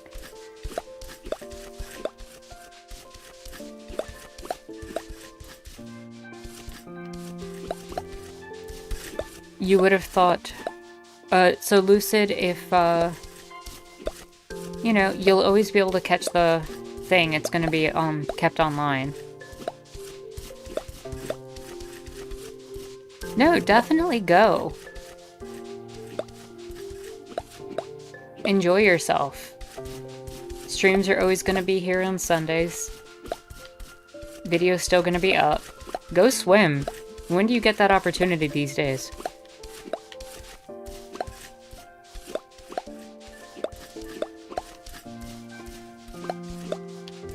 Jalix, I mean, at the end of the day, all politicians are pretty bad. Like, at the end, you know, at the end of the day, at the core of it. Yeah, like Tudor said, go swim for the ones who can't. At the end of the day, all politicians have their own motivations. Nobody's going to be perfect, blah, blah, blah, blah, blah. Anarchist, I want to see, you know, eventually the abolishment of the state and this and that means no politicians. But while we're sitting right here, the reason I wouldn't pick Bernie over AOC is I think AOC is going to have a much longer lasting impact. And I know specifically more of what AOC's done for her community in particular. And some of her policies and movements have actually been borrowed from certain policies of more socialistic and anarchist societies. Specifically, I'm reminded of certain components of some of the movements in Latin America historically. So I'm very fascinated by her calls to actions with those. The idea of creating a tutoring network during COVID, the idea of child care networks, the idea of mutual aid networks to take care of people who are sick, to make sure people are fed. She actually advocated for a policy of being able to get tutoring, yes, of getting what's it called? Funding to people for funerals in New York. Like, there's been a lot of really good policies, and I don't fully know the full extent of what Bernie's done outside of, like, the things that are more, what's it called? More federal. And that isn't to say I don't dislike Bernie or anything. I just think AOC is going to have a much longer impact than Bernie will. Bernie is kind of like the seeds for a lot of the stuff that I think that she's going to end up taking up the mantle of over the years. And you had asked about Jeremy Corbyn. I actually don't know any of Corbyn's policies. I definitely would be happy to review Corbyn's stuff. What state is Corbyn from?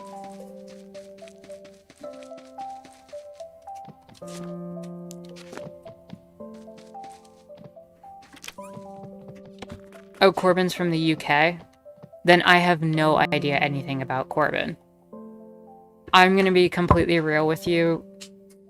As much as I'd love to keep up with, like, the different political figures from every single country, I feel like I spend so much time on the US and Canada that I don't really have time to look at a lot of the other parts of the world.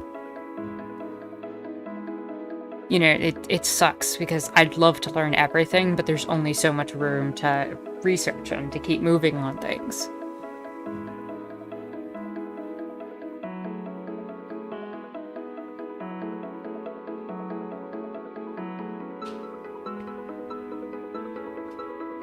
Oh, wow. That's pretty awesome, Tutor.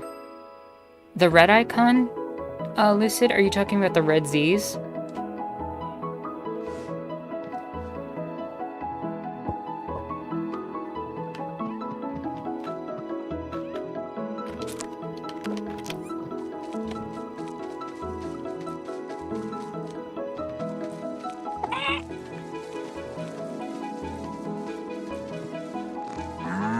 It was like a link broken? I am not sure what you're referring to, unfortunately.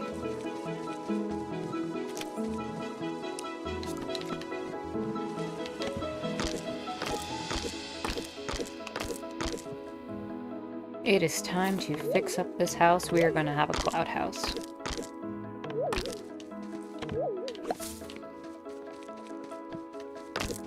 Let's get all the vines off the house.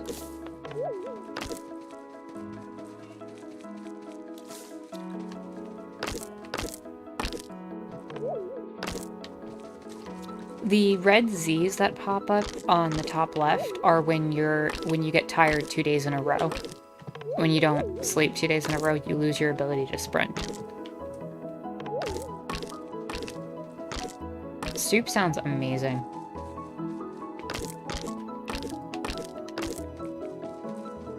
So, Tutor, what did Corbyn, like, what were Corbyn's policies like in terms of the UK?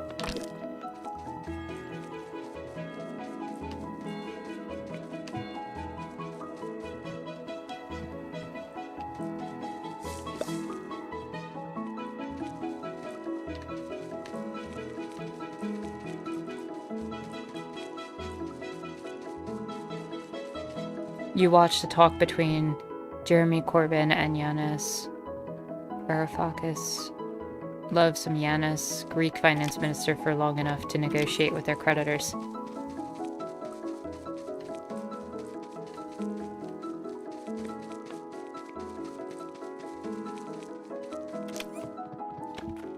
That sounds like a really interesting conversation. He was finance minister for long enough to negotiate with creditors. That's awesome. Drive those prices down on everything.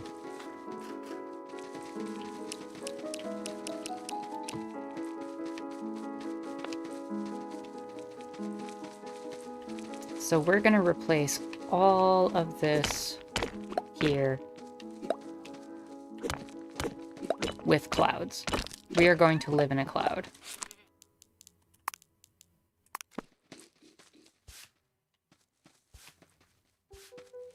That's just how life works now.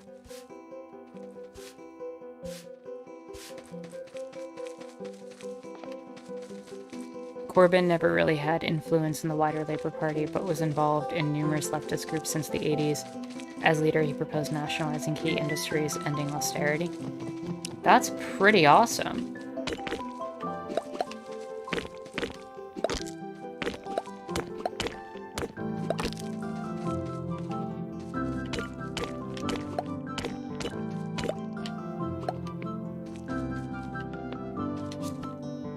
And my inventory is full.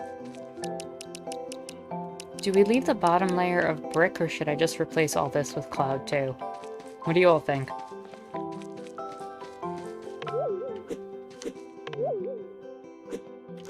All of it? We're just gonna go for a full remodel?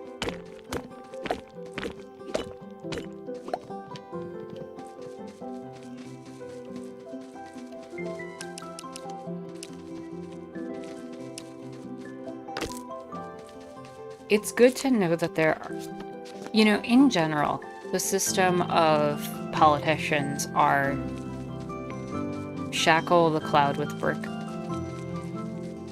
I'll use the base layer of brick down here and I'll keep this. And then replace everything else with, King John, welcome! I might also expand some of the house outward, too.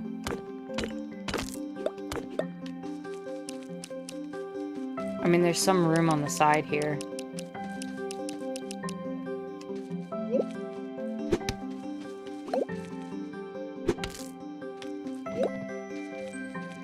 He was backed in the corner by Brexit and would have supported a socialist Brexit, but Labour was really split on Brexit, so he couldn't take a hard stance. Yeah, that's the thing with politics, right? Like, at the end of the day, no matter how good your policies are, when your party, you know, gives into a certain position, you only can do so much.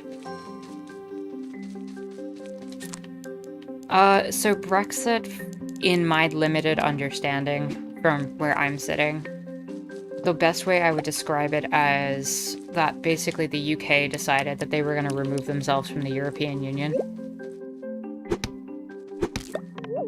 And nobody can really explain to you why anybody thought that was a good idea. Because even the most staunch advocates for it can't really tell you why it's a good idea. Because it's probably not a good idea.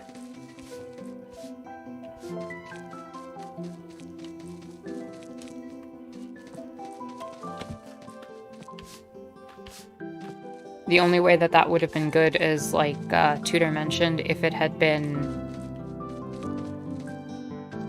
more of a socialist Brexit.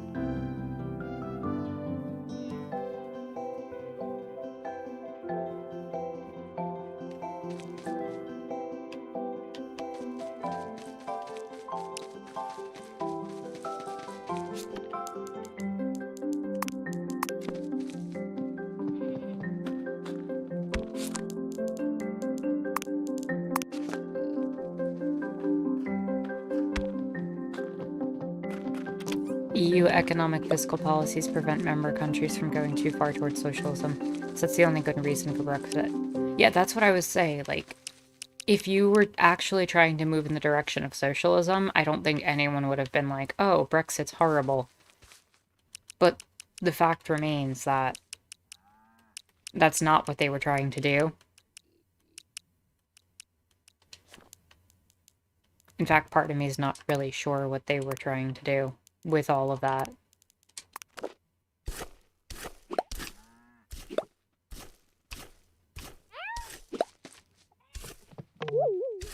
Exactly. The movement was to make the UK more proto-fascist, as it were.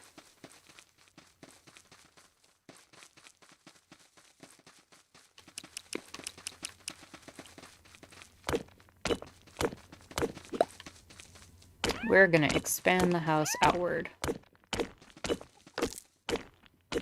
It's a good thing I don't get cold or freeze to death in the wintertime.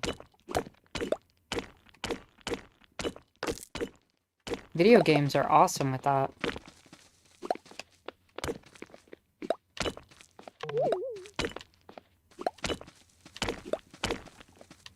I do have the cloud. The clouds will keep me fluffy and warm.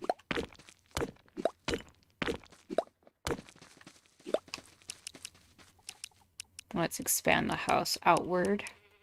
This way?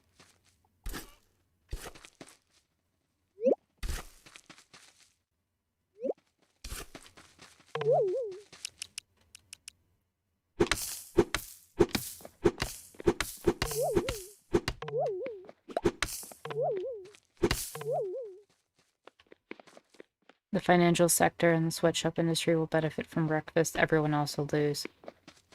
Yeah, pretty much. But that's generally how these things go, right?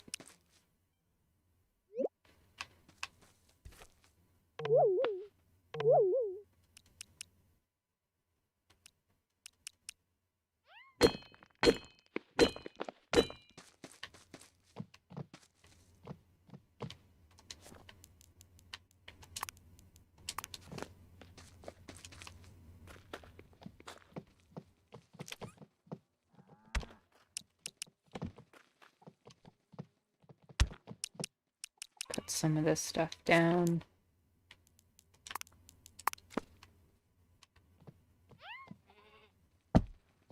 Base cat, what are you doing?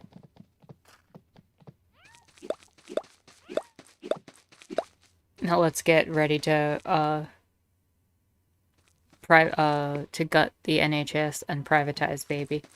Oh yeah, privatizing. That's all they're interested in.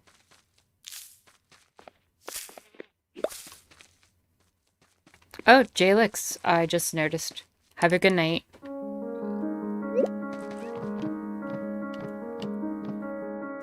Please sleep well.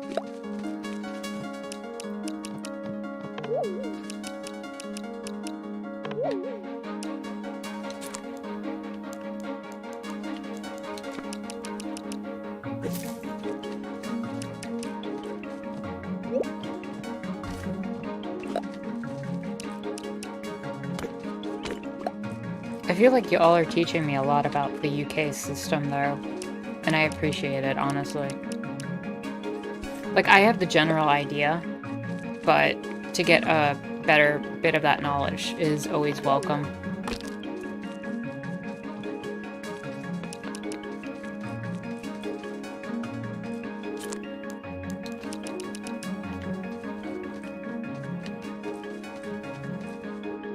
The way that Brexiters talked about being governed by Brussels shows a deliberate misunderstanding of how EU works. Their examples they used failed to prove their points.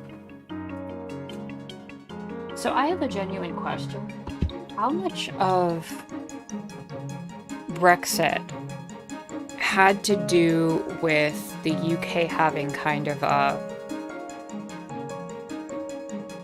supremacist perspective towards the rest of mainland Europe? Because the UK has always kind of had that perspective historically that they were superior to mainland Europe. Like, was there a xenophobic trend with the rest of Europe for that?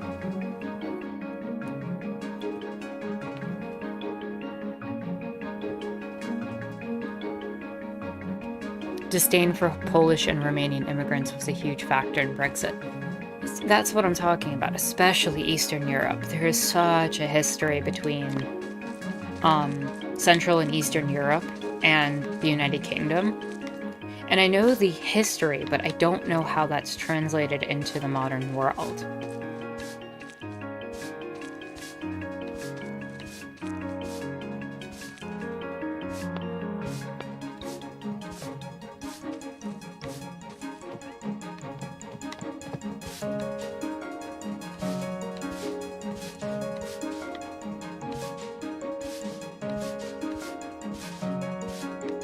How high do I need this? 1, 2, 3, 4, 5 high. So I could just do this.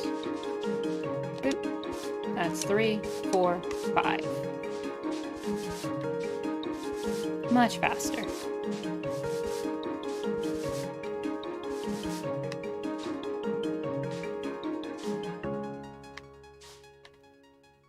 Especially Eastern Europe for sure, but not only. After the referendum, there were tons of Swedish and Britain people who reported that they suddenly faced a lot of gleeful hostility as well. What is with the United Kingdom and all that?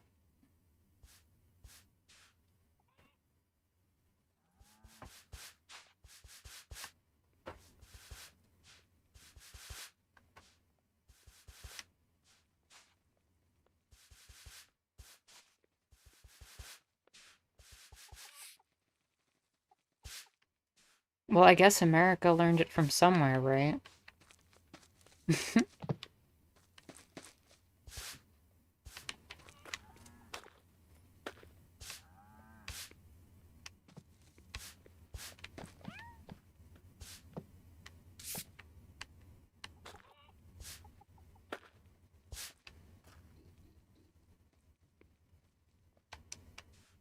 Yes, Skylar, I know who Howard Zinn is.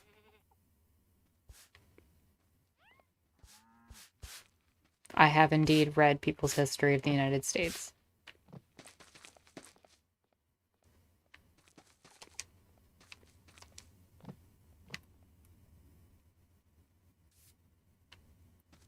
It's a really good book to read, honestly.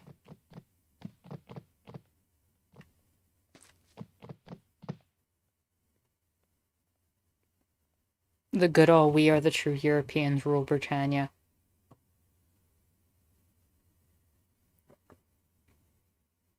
True, they are using the Roman name for the UK. Well, I've not so subtly joked before that what is occurring in terms of world politics is that essentially Empire and Rome are still very valid things that exist.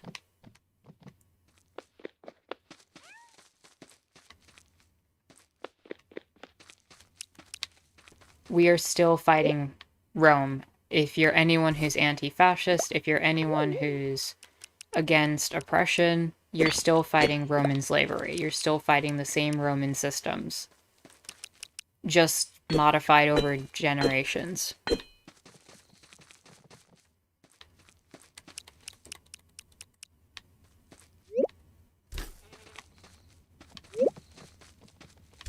A lot of it is the same. Same distinction, or same thing that you're fighting, but just a different name, a different understanding, a different growth pattern. But essentially, it's more or less the same when you get right down to it. Also, that's not how water works.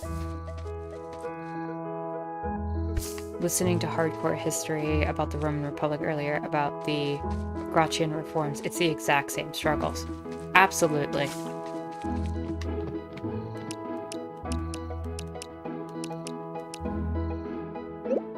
Rich people had a lot of reason to support Brexit. And socialists did too, but I can't understand how the average non-socialist English person thought it would be a good idea. There were people who I heard voted for it literally for the lulz, because they didn't think it would happen.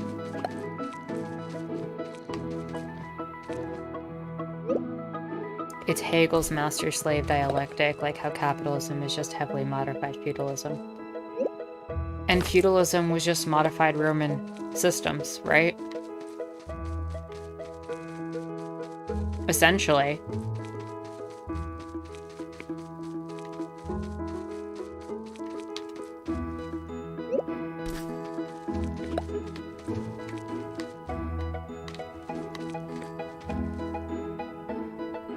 Let's see how far we can expand this without it being ridiculous.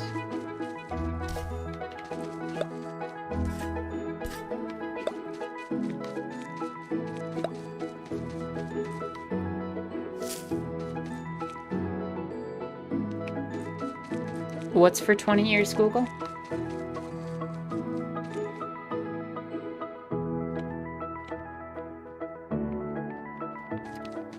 The ruling class of Rome was indeed very different. I will give you that.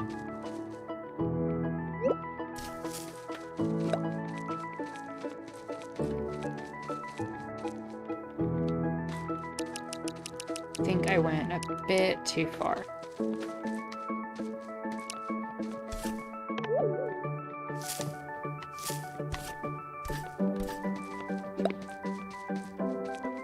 We're gonna have to move base cat's house just a little bit.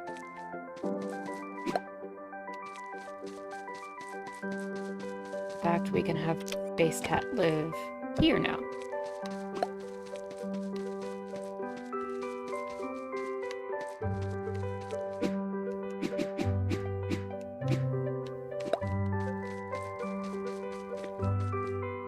Base cat can live right in the yard.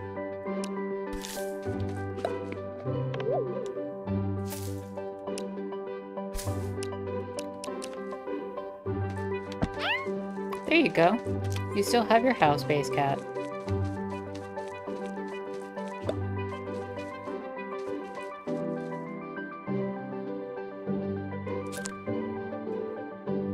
Not the xenophobic fear-mongering campaign. There's definitely a through line of oppression, and breaking that in any meaningful way is going to be complicated and painful, but worth it. True. Getting through oppression like that is just... it just feels never-ending sometimes, honestly. But it'll definitely be worth it in the end whenever we reach that place. Lucid, please have fun. Take care. Enjoy the swim. And take an extra lap for me. Because, oof, could I use a swim.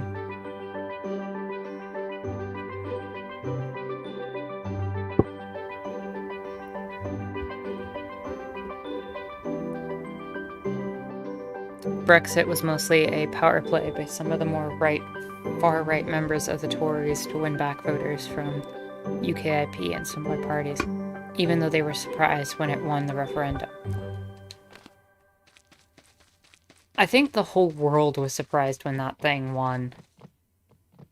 Like, I don't understand how they got how that happened.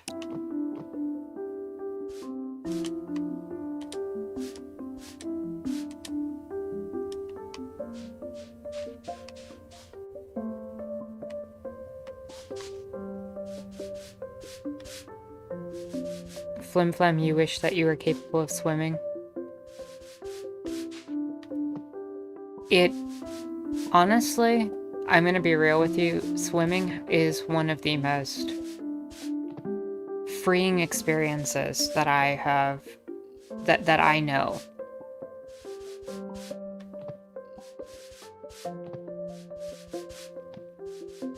Like, when I've gone snorkeling before, the little bit of time that I've had to do that,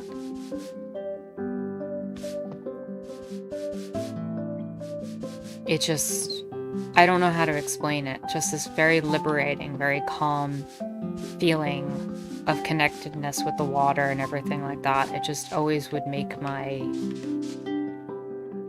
whole body just feel comfortable and safe. Like I'm just floating out there in the water. Like a form of meditation, really. It really is like being in another world. You're looking down into this underwater thing of just fish and their little lives and just getting a window into a world that you can never experience. They really do look so alien. They look so bizarre. And the coolest thing that I ever saw when I was snorkeling is I saw a swordfish, actually. Which was the absolute coolest thing. Yeah, it was just swimming right near the coast, and I swam up to it, and it just chilled. And then it swimmed off and did its own little swordfish thing.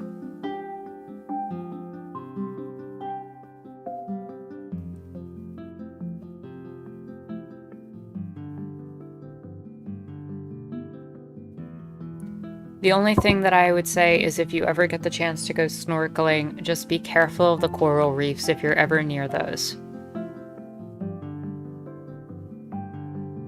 Have you ever seen the animals that live in the deep high pressure area?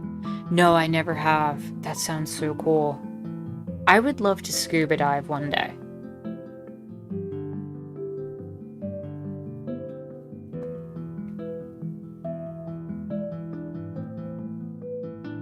It's not just that the coral would be sharp, Flimflam, it's that if you damage the coral, it's going to take way too long for the coral to regrow, and we're already damaging it all the time. Like, it's actually a huge environmental issue.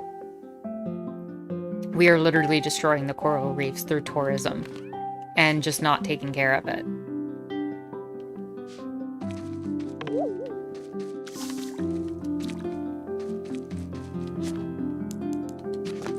It's just one of those things that we just don't take care of as a society.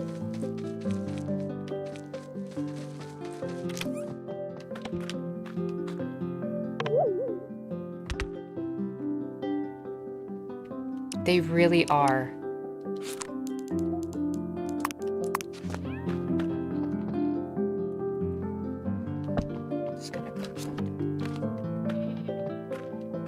CO2 concentration is bleaching it too, basically killing the microorganisms. Yep. And you have entire ecosystems and basically living, breathing societies down there that are just getting absolutely destroyed.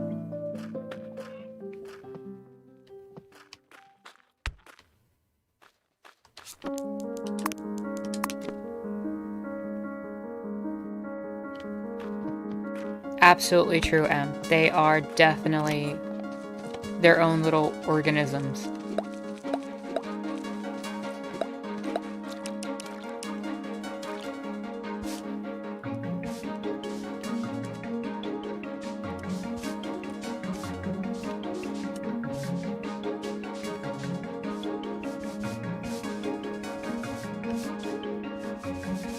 I'm glad all these clouds are going to go to use to make our cloud house.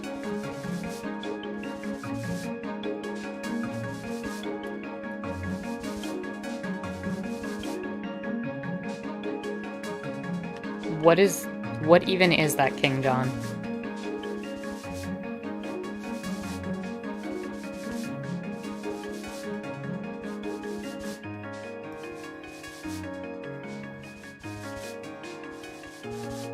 Do I want to know?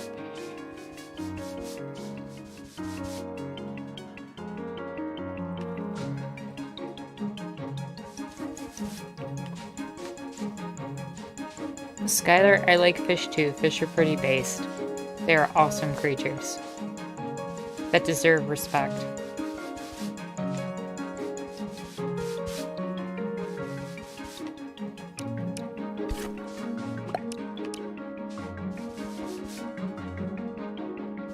That sounds pretty disturbing.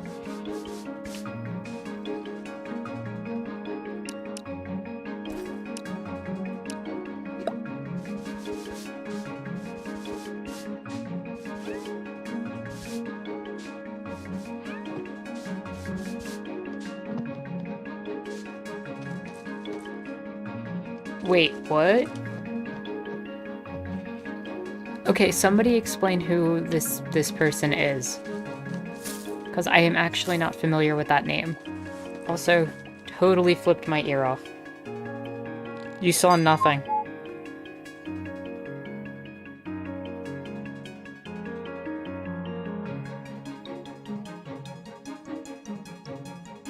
Facade ruined.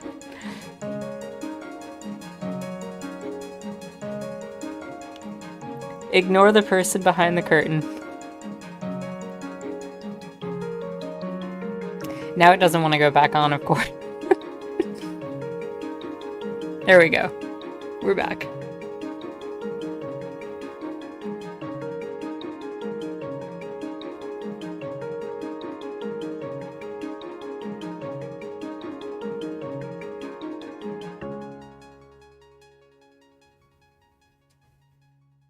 Posted some stuff online insulting Margaret Thatcher and Lee Kuan Yew under Singapore, which was illegal. Oh, okay.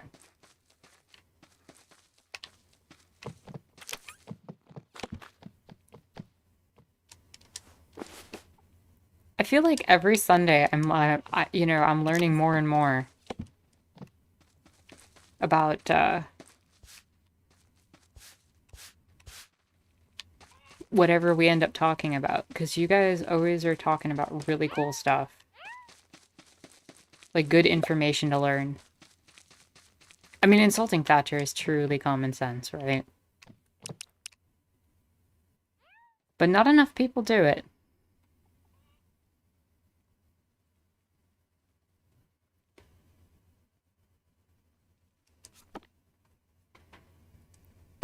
Do I dare ask what his defense is?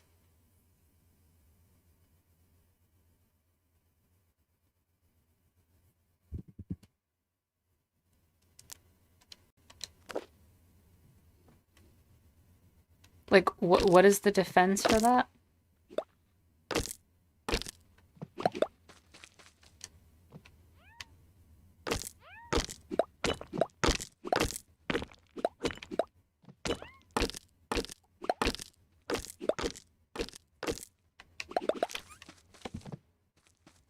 I don't think there's a legitimate defense at all. I just want to know what excuse.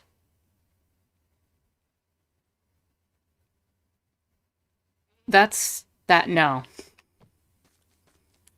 Nope. Okay. That's gross. That is indeed gross.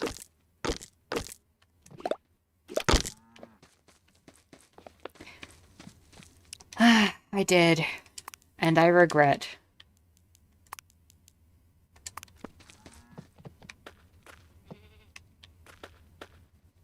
Remember free baby markets. How could I forget?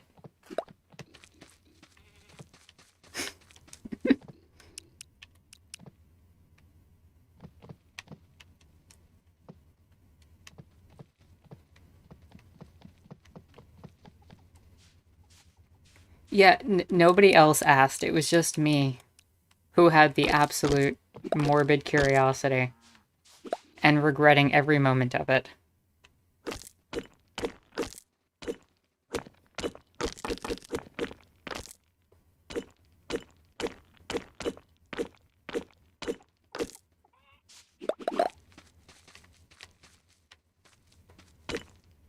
Curiosity killed the elf, indeed.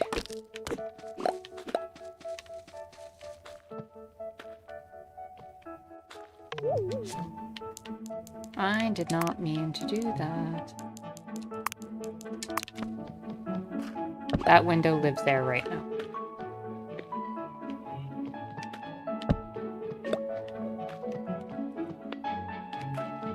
Also, mixing station can go back where it was. That's a bobblehead, yes. A perfectly normal bobblehead. I did not sever a person from their body. I promise.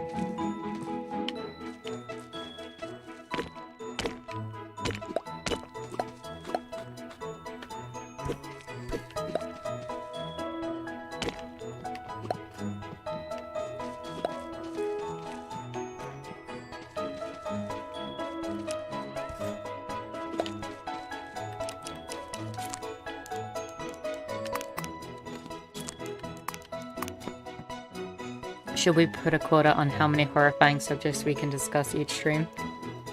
Perhaps, I don't know. Maybe.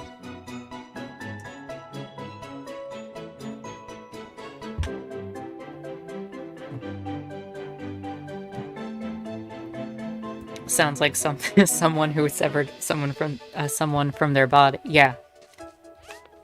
I mean, it's a perfectly reasonable defense, I think.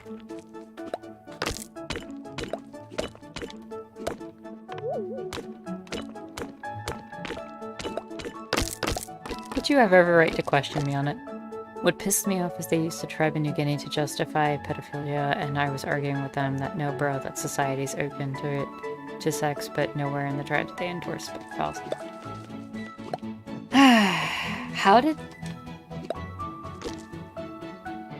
How do? Also, I just broke my shelf down. That's fun.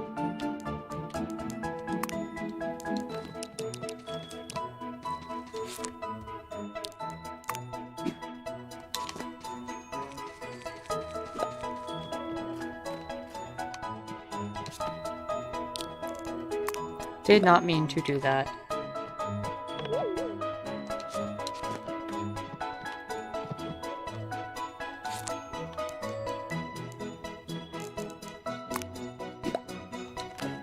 Can we stop picking up stuff? I just want the one thing. I just want to pick up the bookshelf. Not the butterfly, the bookshelf. It keeps making me pick up everything but the thing I want. Is that gonna... That's not gonna give me the bookshelf. That's... There... Wait. No? Got it.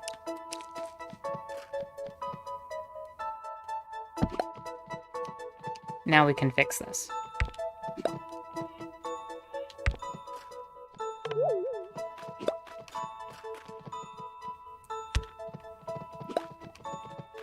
What was Trump caught with blackmailing?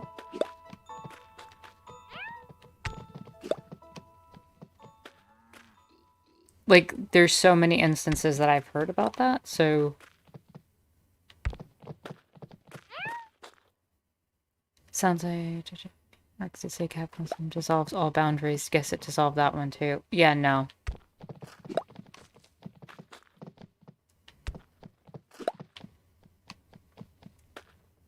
How do you come to the perspective of using cultural relativism in that way? Like, at some point you have to just realize that they're just trying to justify a certain position and perspective. And that there's no good interest there. Sometimes you just gotta call the argument what it is.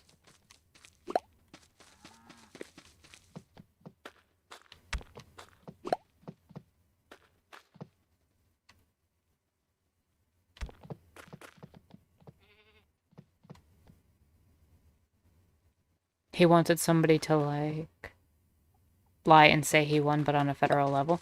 He's been asking people to lie that he won for a while now.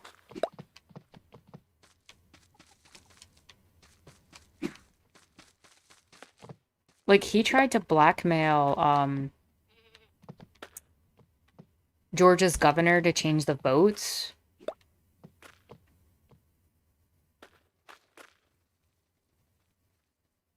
Oh, he did it to the Secretary of State also?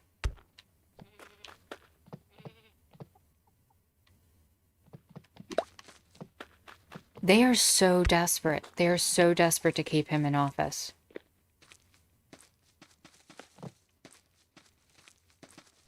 It's kind of terrifying the extent that they're going to. And honestly, if this was any other situation, if this was the Democrats trying to defend something like this, there would have been calls for sedition and treason long ago. I don't understand why they're letting him get away with this much. It's like, oh, ha, ha, ha, it's just Trump being Trump. No, like, this is a coup. At the end of the day, this is a coup. You have a feeling some Congress members are going to be expelled? I would love to see Pelosi actually not take certain members into the House. To deny them into the House.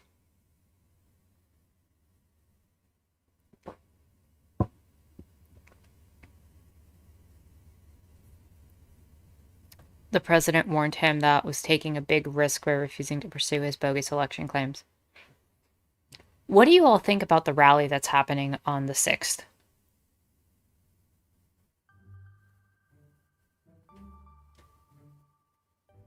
They can call Assange a horrible criminal traitor, but this is fine. Yeah, absolutely. So there's supposed to be some sort of protest or rally happening on the 6th to try to get Trump into office, based on the claims of certain politicians that they can somehow deny what's going on. And so, like, the Proud Boys have been organizing this, like, whole rally and whatever. And a lot of people think it's going to be, they're trying to bait leftists. And there's been calls not to go, like, tell leftists not to go. And I'm kind of in that same mindset. That people should not go to that. And I don't, like, have I don't have anything more than a gut reaction on why not. But it just feels like a trap.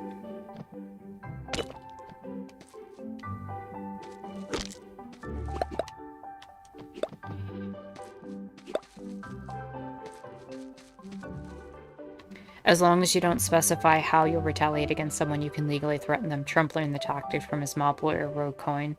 True. Absolutely true. There's ways to manipulate the system with that.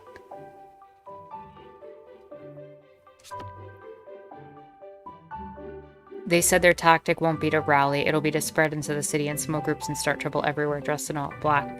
Yeah, they're gonna go black bloc. They're gonna dress up like in black bloc. And they're gonna harass people.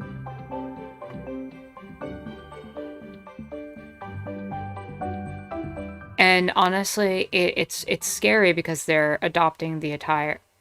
They're going to pretend to be Antifa. Exactly, King John. And so anybody who comes out from the left defending this is going to just exacerbate the problem.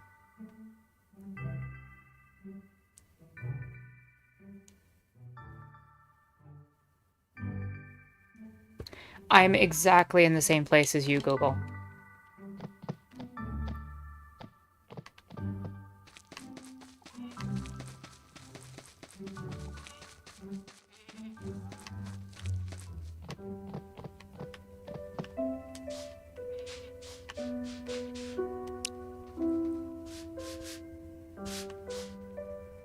In particular, they're going to go for DC, and this is happening at the same time that members of the Senate are going to try to deny the electoral votes. And they basically are making up something that the Constitution has the ability for senators to not accept the results of the election, and that Pence can not accept the results of the election and all this other stuff. And it's like, that's not true at all, first of all. But at this point, the truth doesn't really matter. It's what they feel like they can get away with. That's what really, at the end of the day, matters.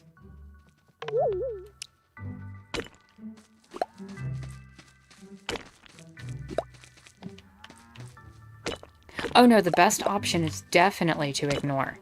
Pursuing anything against that, any sort of action, is gonna cause more problems. Let them do what they're gonna do.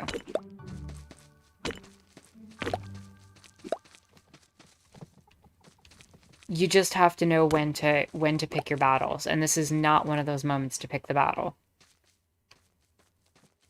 Not in my opinion.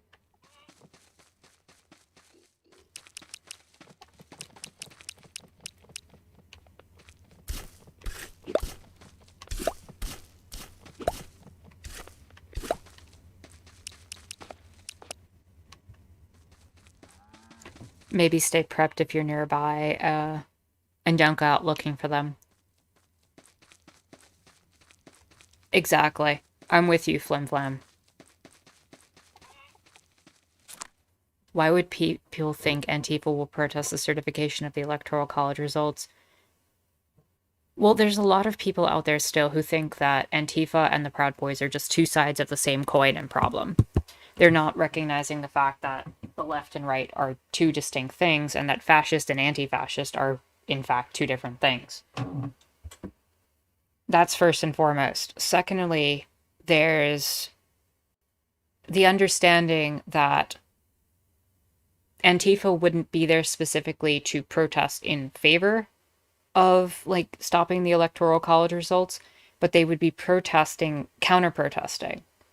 And so when they're counter-protesting against the Proud Boys or against another organization and the Trump supporters, that they're going to create and incite violence.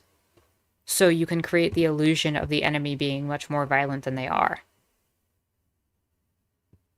And I don't know what the tactic is, and I don't know what to expect.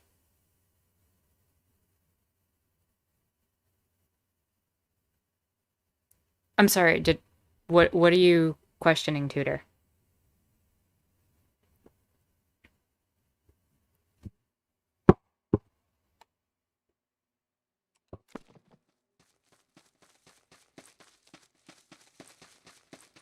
Maybe I didn't understand what your question was.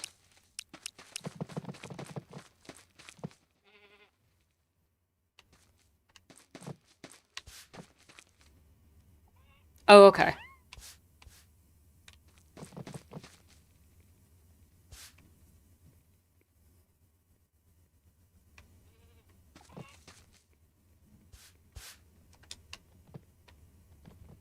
You're not convinced that anti-fascist staying away will fix it?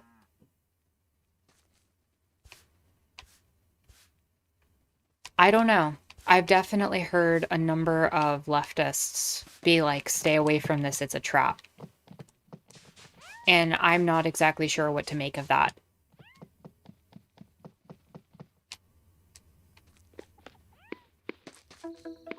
You know, I haven't been on the ground with these protests. I haven't been somebody who's actually seen what's been going on the ground. That's not been the space that I've been in. So I'm just conveying the information that I'm getting, right? At the end of the day, that's the best I can do with that.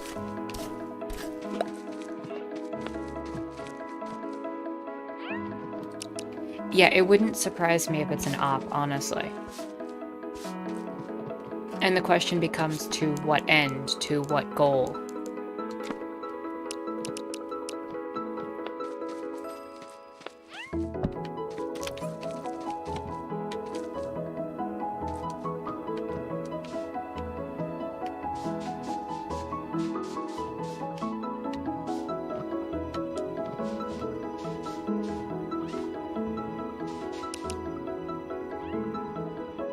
And if it happens, like, what is the point of them doing that?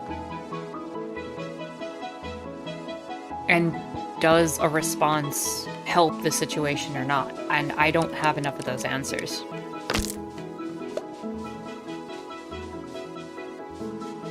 It would be more beneficial to leave them be, to see if anything happens. It would allow you to know what kind of numbers and how organized these fascists are. That's another good point, honestly. It's always historically been the right who is the group that reacts to situations. And I'm not saying that there isn't a time for action or anything like that. But right now, this doesn't seem to be anything more than a show of force. Attacks on bystanders by fascists have happened in Portland and DC this year when there weren't a lot of counter-protesters.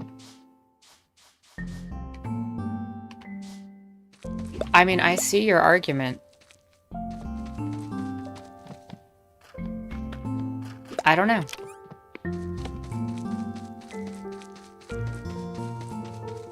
I'd love to provide a much more, informed perspective, but I don't honestly have one. And I'm not gonna pretend I do when I don't.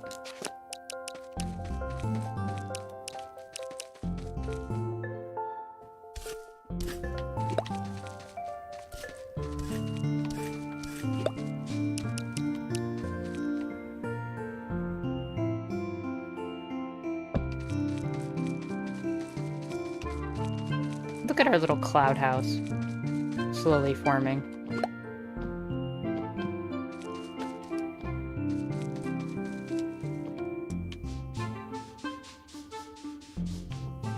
It's the downside of the situation that we're in, generally speaking, too, right? We're always on the defensive.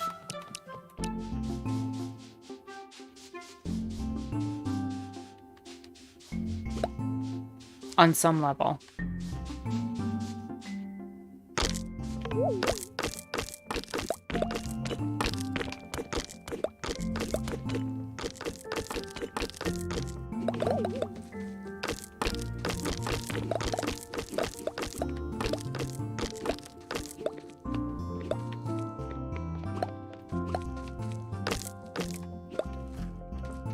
Like, I just don't know what they're trying to accomplish at the end of the day. Is it just to terrorize people? Is it to establish a wider political statement? Do they think they're going to be like Trump's army coming out?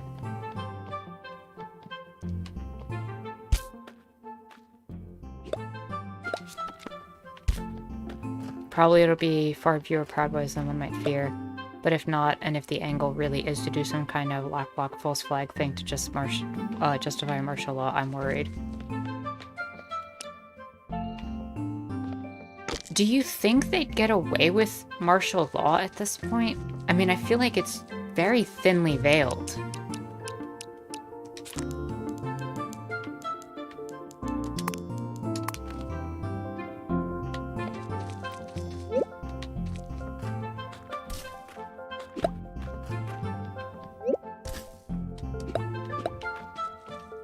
You know, and this is coming right behind Georgia coming up on the 5th, too. So you're going to have that election result coming in too. Depends on how strong support there actually is for Donald among the police forces. I plan to do some stuff to look for fascists locally with militias and police forces because that's what I'm best at.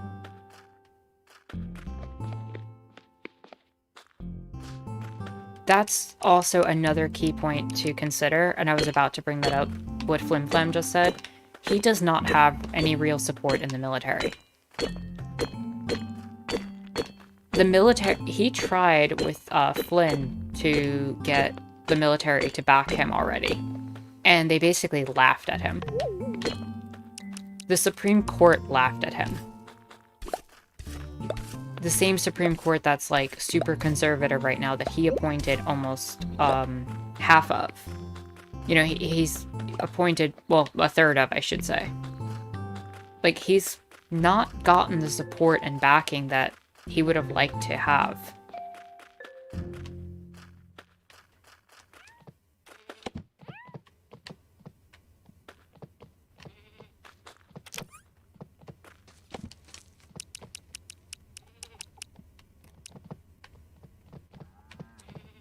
Can't imagine that the fascists will get sympathy when people film them beating up random dog walkers, so the only way they can get their fix of violence is to do a false flag.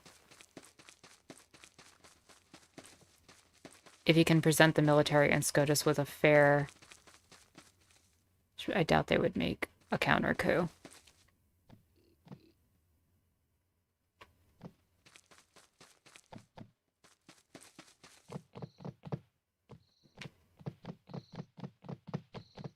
Honestly, Flim Flam, that's really fascinating. And if you could actually send me more information about that, I would appreciate it. I don't know if you have Discord, but you're definitely welcome to join my Discord. I also have an inquiry email in the description. If you could send me any of that information, even if you send it through like a made-up email, if that would make you feel more comfortable, I would definitely appreciate that. Because I'd like to learn more about that kind of project.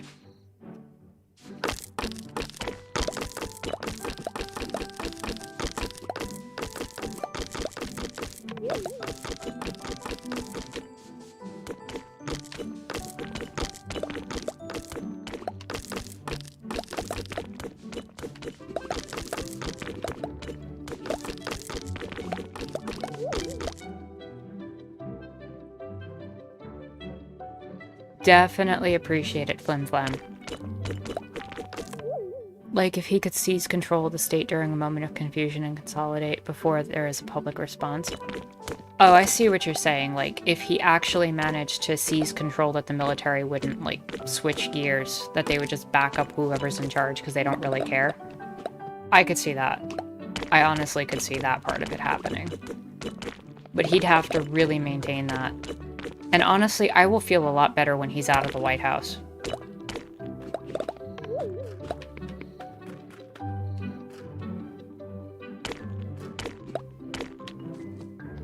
True, Flim Flam, true.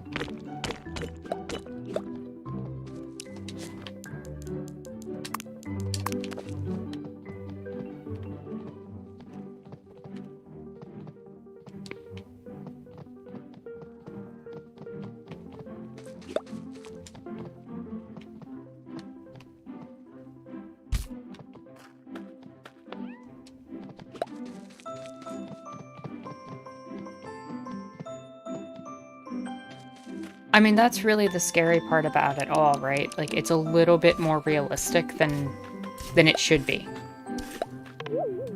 And that doesn't mean it's gonna happen. Like, I honestly don't, at the end of the day, think it's going to happen.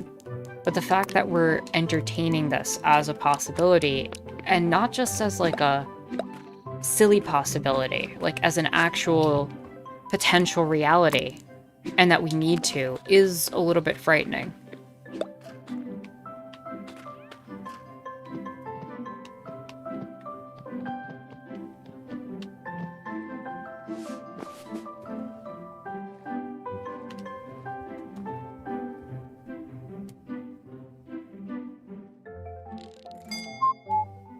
And I think Google, like you're saying, it's far less impossible than it should be.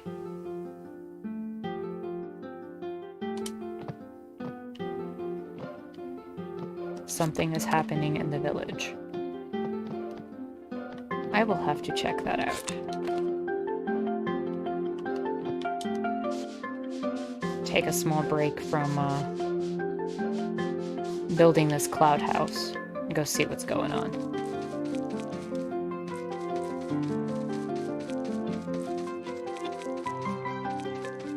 I mean, that's the key, right? Google, we cannot let him suspend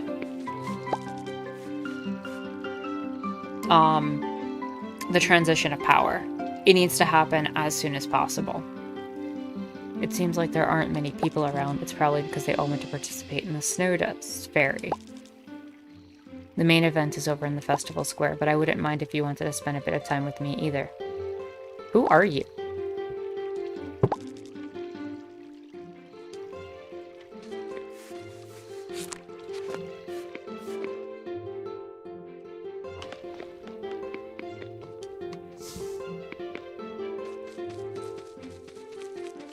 Did you look into the drama about the NDAA passing?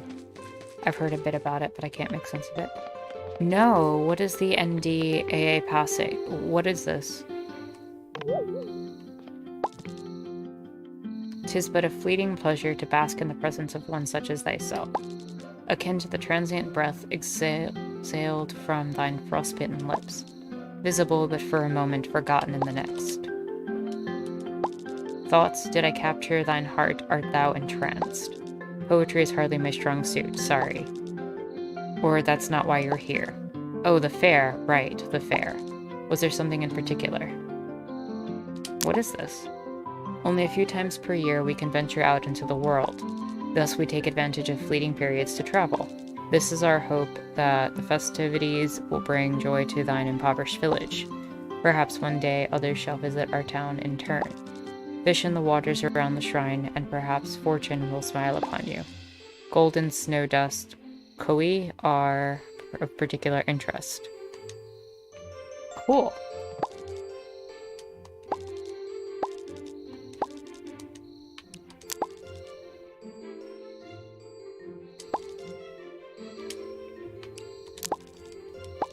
So they want me to catch 3 fish from the lake. Okay. I need to go put this stuff down if I'm gonna do that. Oh, the defense bill. Got it. That's been interesting. It's kind of funny watching McConnell and Trump go at each other, but it just feels like every time they fight with each other, we're all losing. Yeah.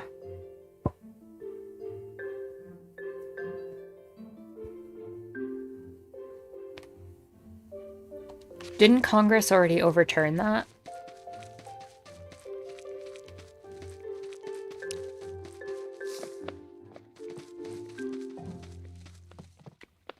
Of course the Democrats folded. That's what they do.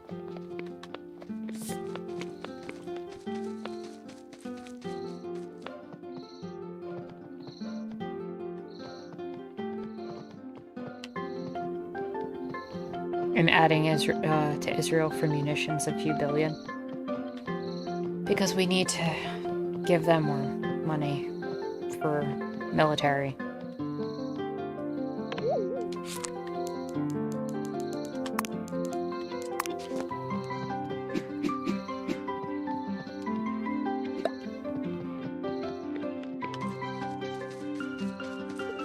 I don't understand. It almost feels like the Democratic Party could have, like, complete leverage over the Republicans, and they would sit there talking about bipartisanship. Like, that is the way of Pelosi and all the current establishment Democrats.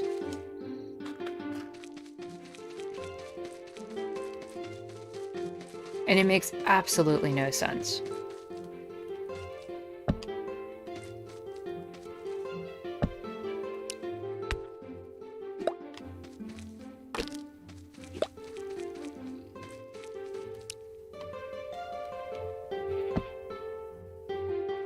Did their polling numbers actually drop, or were they just scared of being soft on national defense? Probably just being soft on national defense, because reasons. That's really what it comes down to. Google. They're afraid of losing all the funding and support of the people in the manufacturing of weapons and arms dealerships. They're worried about their corporate back sponsors and everything that comes entailed with that. Same story at the end of the day, every time.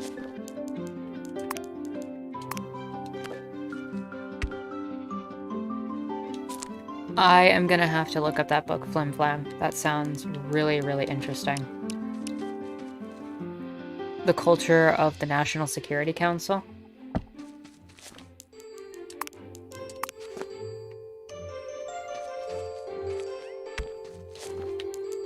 I would always take a recommendation from Chomsky.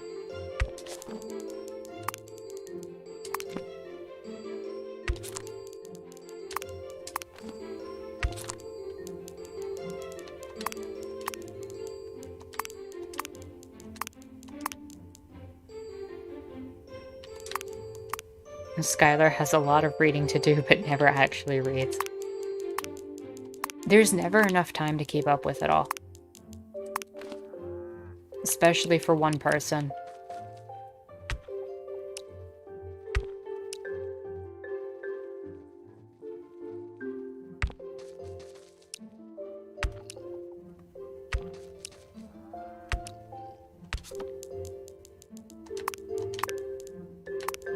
Dan Carlin's Hardcore History podcast has an episode called The Destroyer of Worlds, which nominally about weapons, but also deals with that.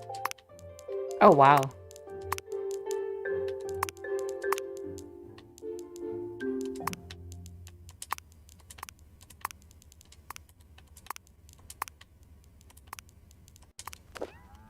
I have to say that one of the things I've loved about this stream with you all is you've all got your own perspective coming at this with like looking at different resources and materials, and it's always great to see the combined information that we can pull together.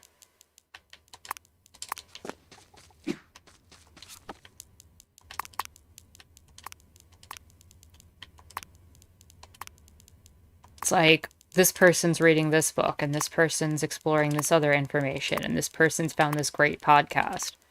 Like, I love you all for that, honestly.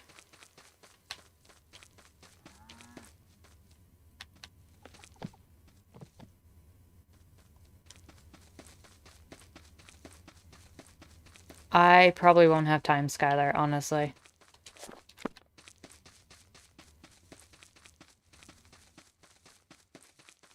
I'm kind of stretched thin as it is.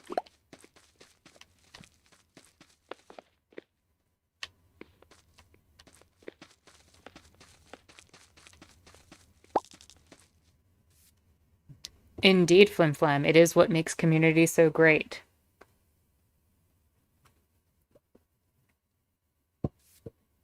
You know, one person can't read all the, all the books in the world. You can't do it all yourself. But having a bunch of people be able to, like, go through it all and share that information, it's always just a beautiful experience.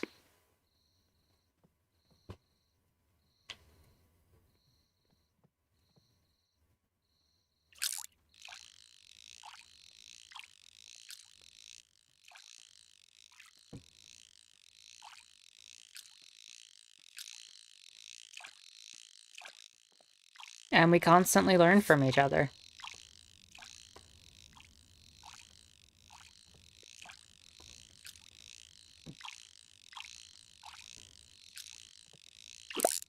Got it.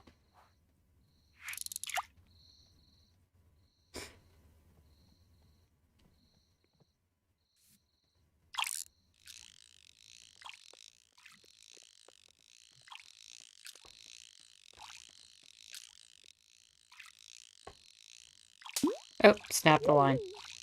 Boo.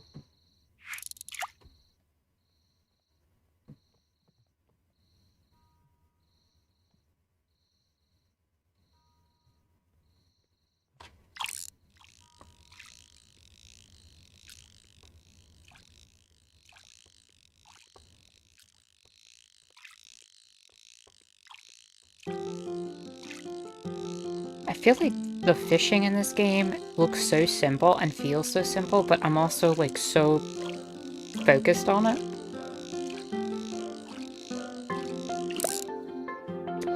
Google. Gonna go to sleep. Contested outcome of Georgia, which seems unavoidable, could potentially provide an opportunity for the kind of confusion Donald will need, but time will tell. Well, I'm glad, Google, that you were able to, you know, air a lot of the things that you're feeling and venting. Like, I'm glad you were able to vent all that out. I hope you have a wonderful night. I hope it makes you, able to sleep easier, that you're not the only one with concerns.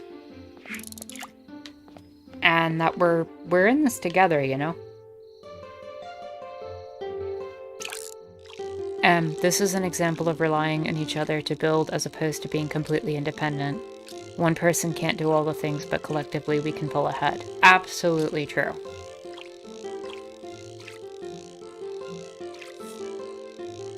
We function better that way. Historically speaking, we've always functioned better in that way. You too, Google. Please sleep well, and I hope you have a wonderful night.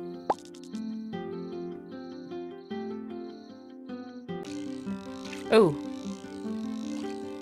we still streaming? Everything good? My thing just kicked.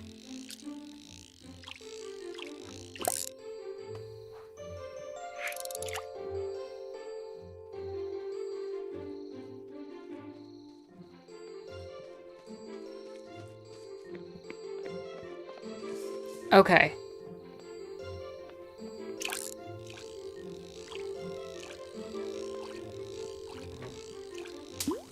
Okay, that's good. We did not lose that then. How long was I out for? Because my thing just flickered.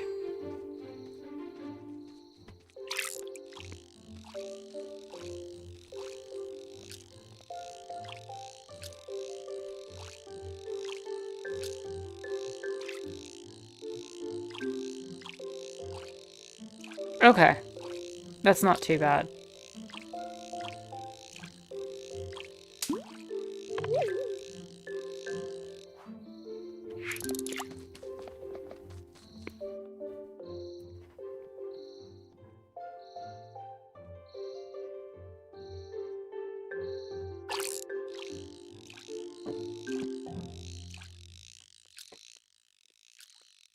These things happen. Technology's always wonky.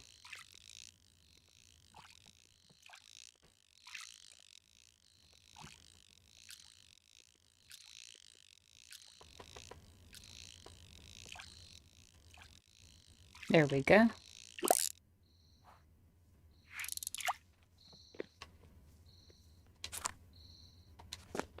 What kind of stuff can we get from this festival, I wonder?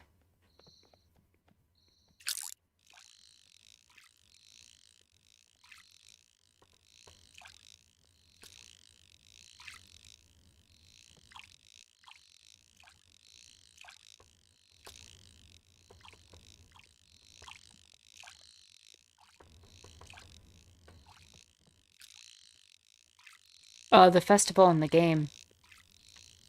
There's like a winter festival where if you catch the fish and bring them to the shrine, you can get a bunch of items. So I'm just like wondering what kind of items can be found.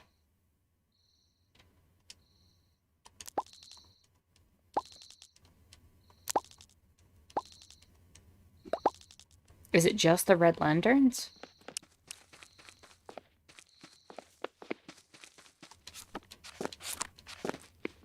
Or are there other things that show up?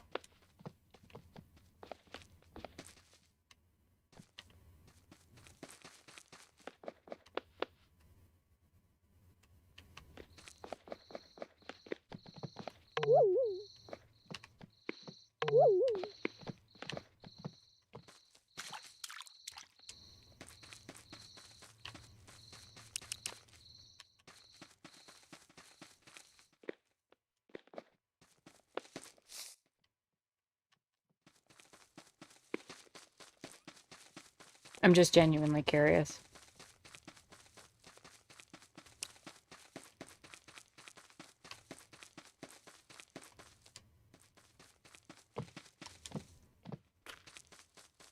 I'll temporarily put these lanterns on. Those are pretty.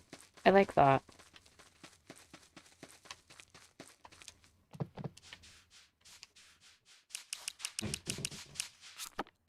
Can get back to building our little cloud house. You only get red and yellow lanterns? Okay. Is there anything else you can get at the festival?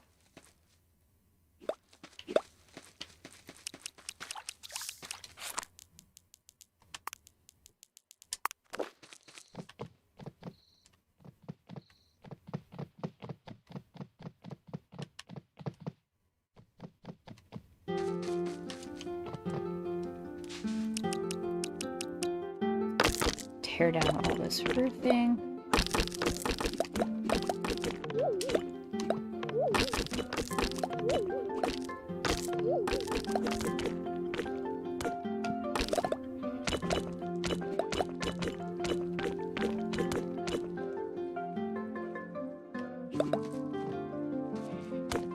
Cool.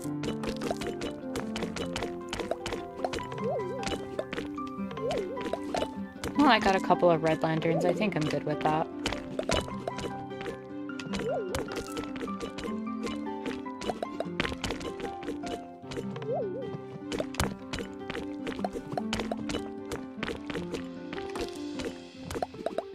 Thank you for that, Tutor.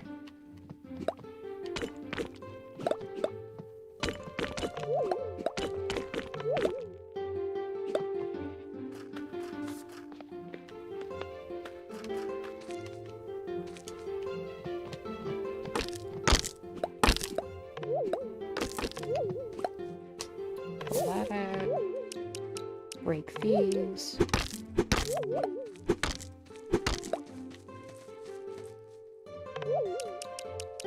Pick that up. And these.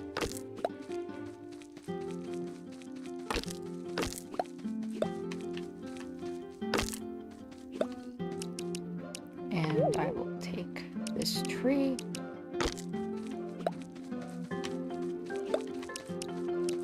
Let's dig out the new space.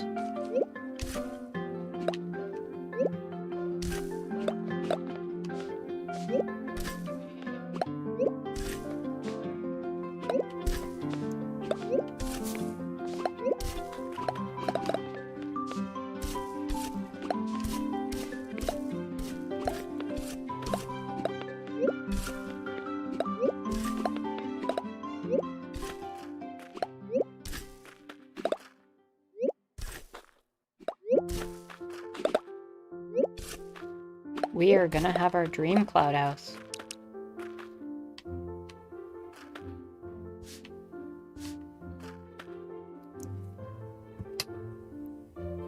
What happened, King John? Please tell me.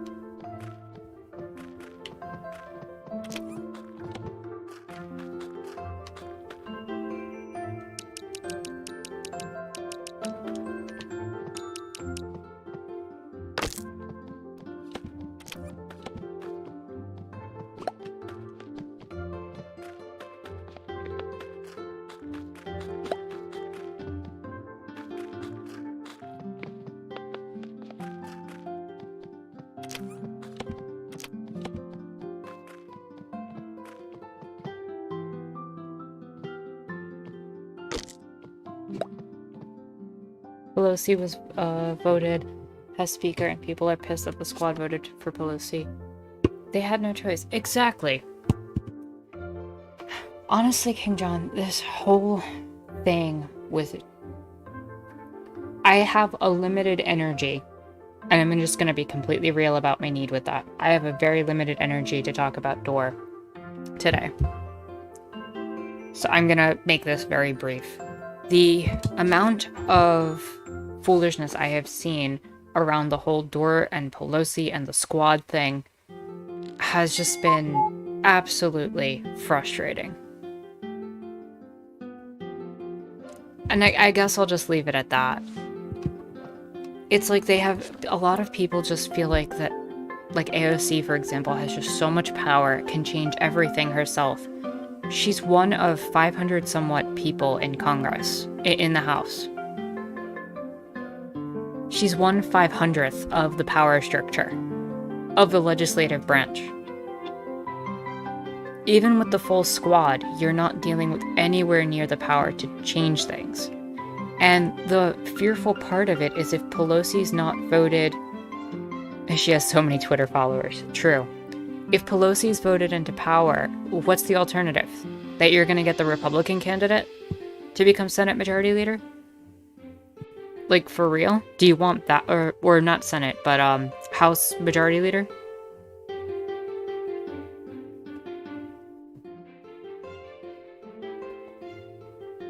Speaker of the House, that's the word I'm looking for. Senate's the Majority Leader. Fancy title, but it means the same thing, right?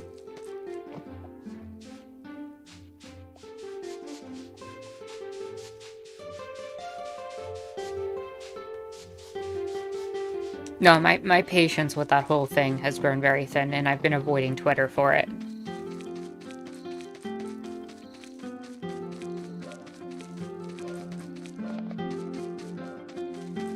I wouldn't mind it so much, King John, if they were out, if there was actual like action and protests happening, right?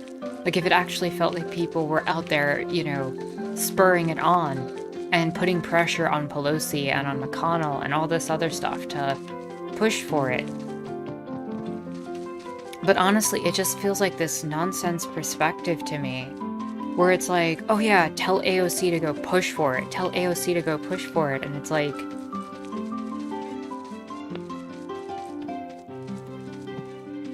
have I lost respect for any particular public figures because of force the vote stuff?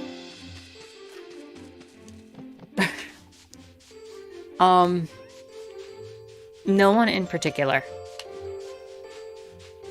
Because I feel like a lot of the people who have pushed for it, I really wasn't following in the first place. DSA didn't know about it, not even my anarchist org were like, WTF is going on. We didn't know about it. I don't feel like it was anybody outside of who I expected to push for it.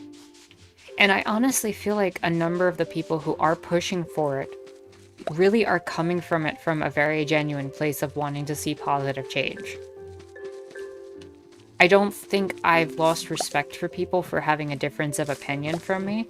I can disagree with them tactically, and I can tell them to their face that I think that they're wrong. And I can explain it, right? Like, I can have a conversation. Do you think Biden would grift as a socialist if it was popular?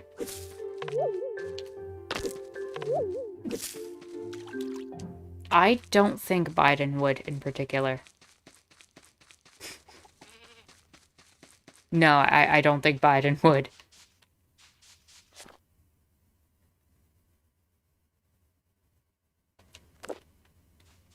I haven't had respect for Crystal Ball in a long time. I'm just gonna be real about that one.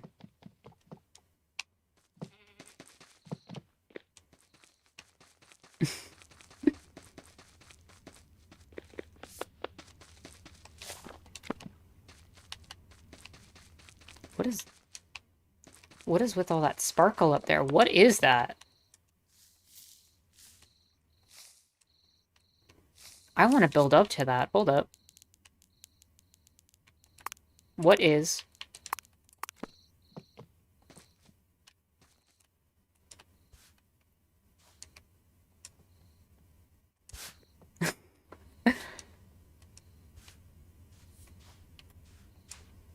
I mean, Crystal panders in some ways to right winger, so I'm not surprised you had that perspective.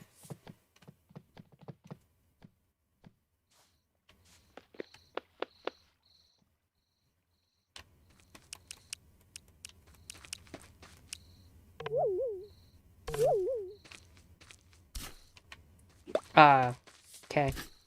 Oh, cloud blocks can float? Are you serious? That is so cool.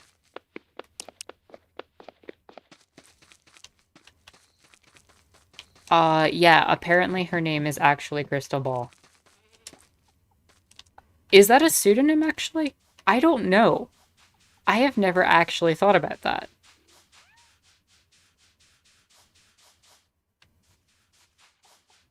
I was under the impression it was her actual name.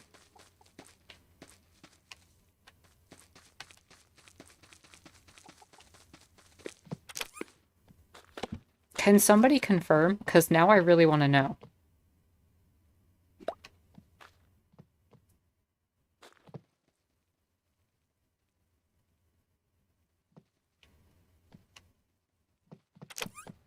So Crystal is not her name. Okay. Or it's a name she adopted, I should say.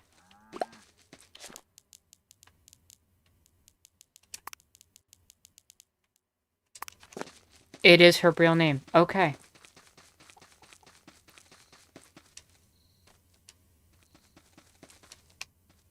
Well, there you go.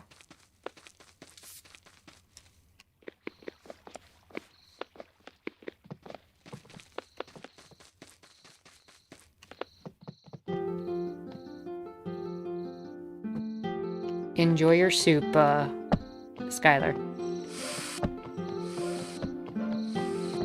I might make some for myself after stream. That sounds good.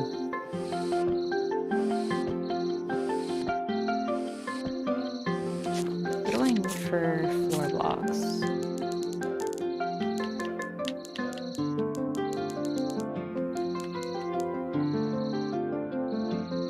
Should I make the floor out of clouds too, or should I make it out of wood for the house?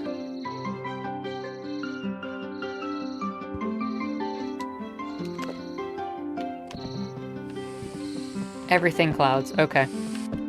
We're just gonna do a full cloud house. Make it out of crystals.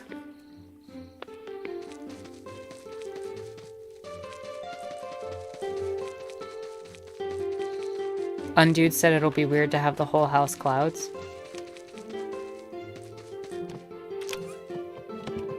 I mean, we could keep the wooden floor. That'd be a nice, like, contrast, right?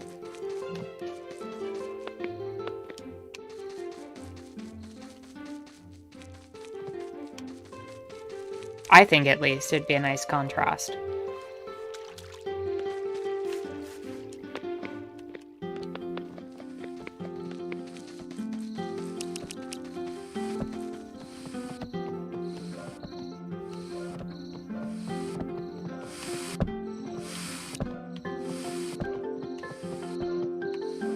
And if so, I can grab some of this glue here. And just get some nice floor tiles made.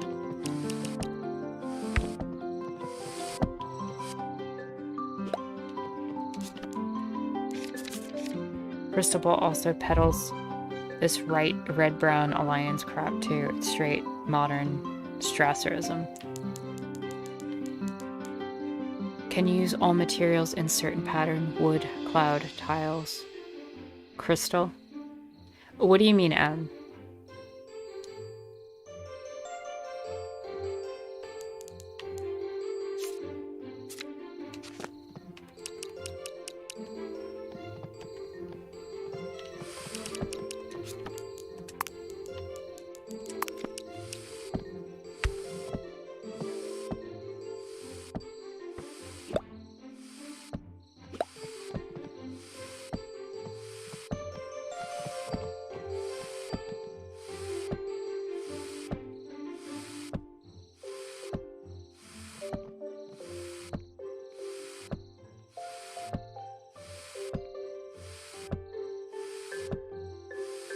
Everyone is saying use different materials, so I was wondering if you could maybe use a pattern or certain rooms, certain materials.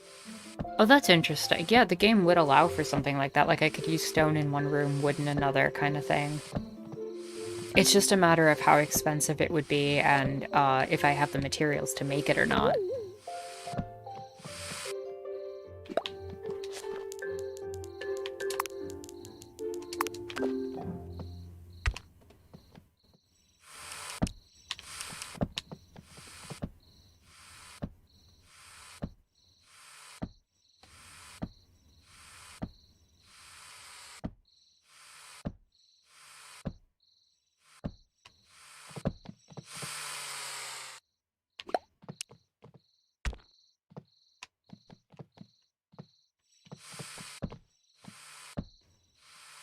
I don't understand the perspective of a red-brown alliance, honestly.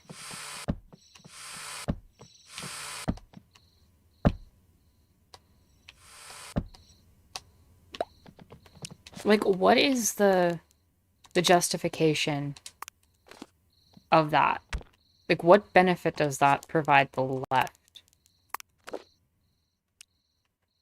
Because every time I hear it, it just feels like it just gives the right so much leverage and power.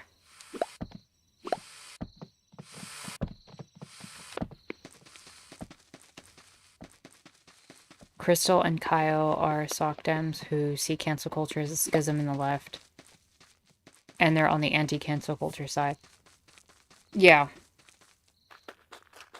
That's a good way of representing it, too.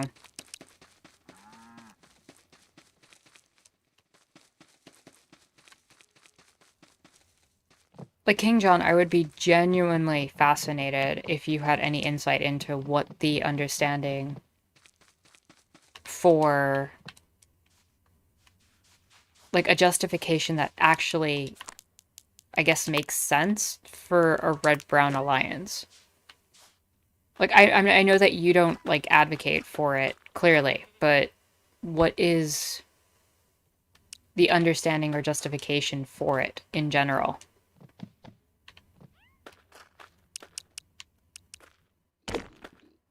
Like, what is it, how does it benefit the left at all?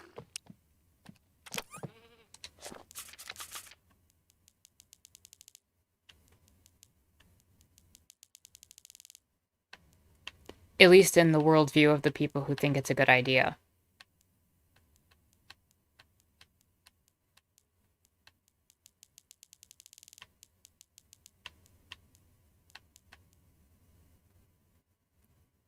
Justification is that we want capitalism to end, so we team up with fascists to destroy capitalism.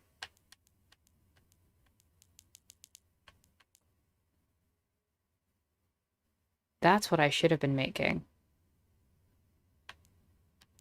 I feel like I just made the wrong thing. Oh well, I'll have plenty of brick to work with later for like a basement or something. No, I definitely don't understand that perspective. How is that helpful? It just feels like it would lead to very bizarre fighting and just weird perspectives.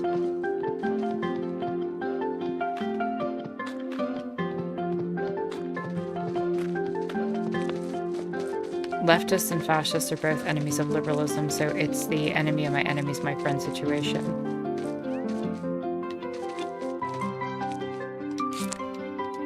Am I the only one that sees that leftists actually have more in common with liberalism than they do with fascists? And I kind of see the enemy of my enemy thing from that perspective more.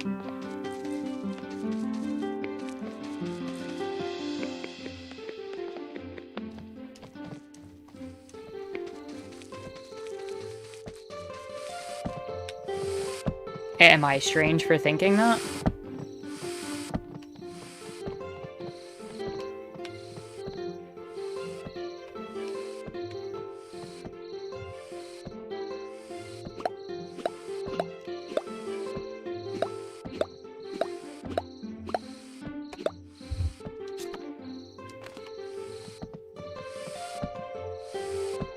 And the Nazi, yeah.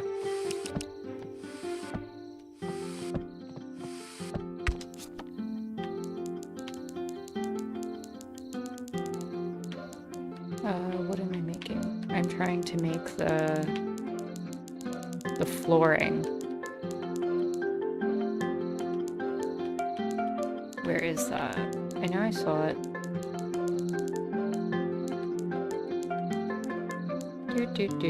There it is. Cheap varnish and lumber. Okay.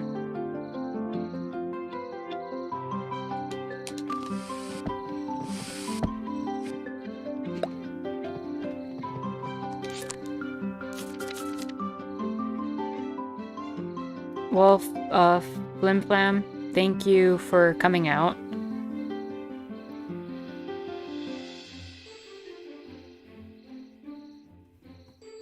I definitely hope to see you next stream. It was lovely having you. We'll probably be going for, I'd say, another half hour or so. And if you want to catch the end of the stream, by all means, check it out. It'll be online. And I hope you have a wonderful evening.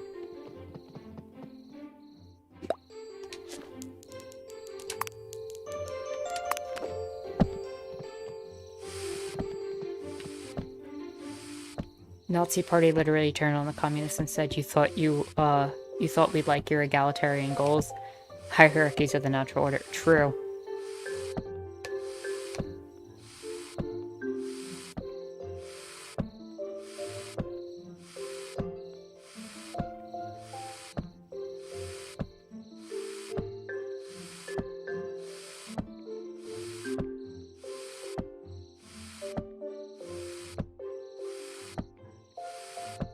That's like what I'm getting at though. The idea that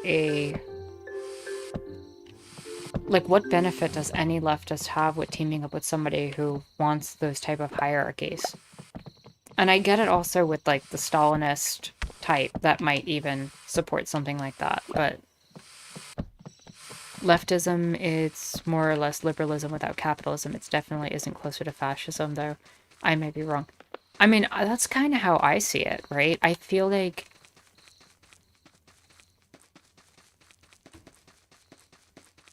later, Flim Flam.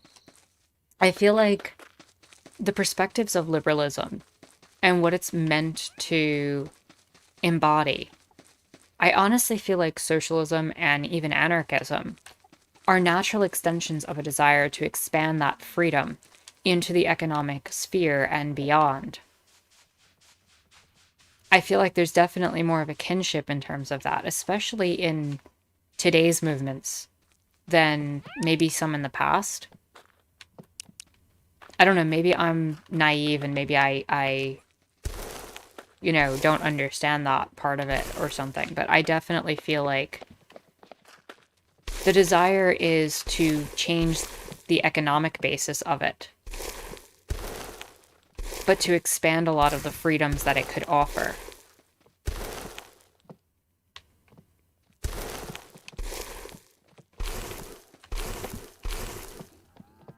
Because I do know at the end of the day that a lot of it was tied to financial liberty, right? And liberty is always a scary word when you look at it in historical texts, honestly, for that reason.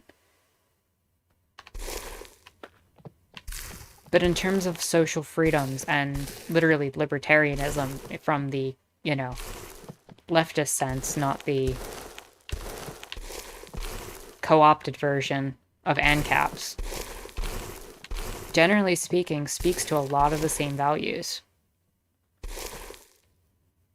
At least on a social scale, to expand it to as many people as possible. Red Brown is the same as French Revolution teaming up with monarchists. That never made sense to me historically, honestly.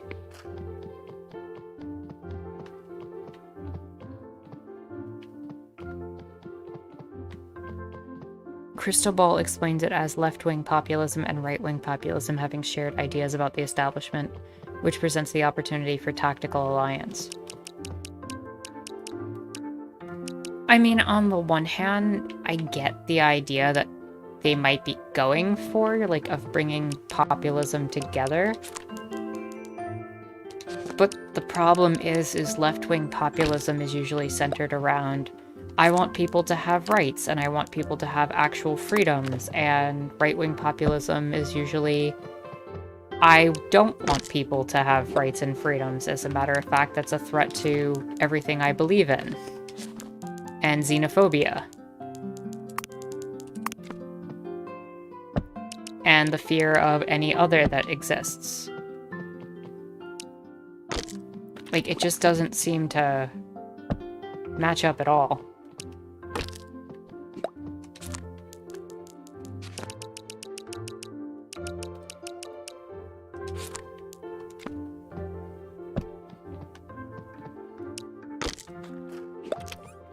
Kind of feels like one of those great in theory, horrible in practice things.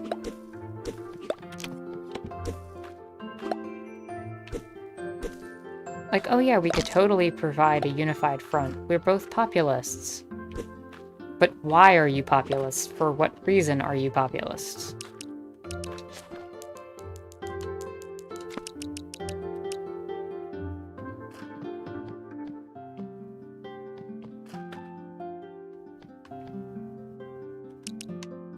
Oh, I definitely don't see how the two could settle on a plan. At all.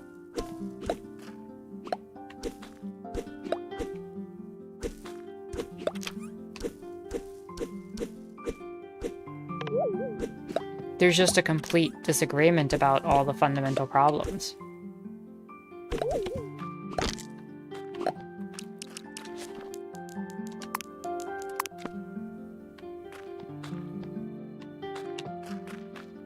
Like, I don't know where the common ground's supposed to be.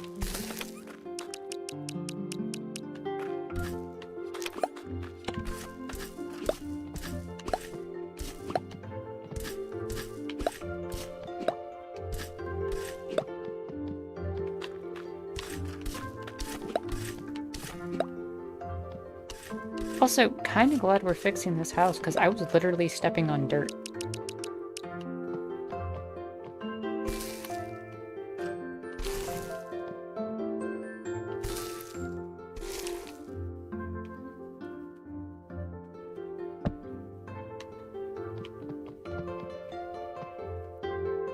I have the same tactical goal as a guy who says trans people shouldn't have rights. Okay.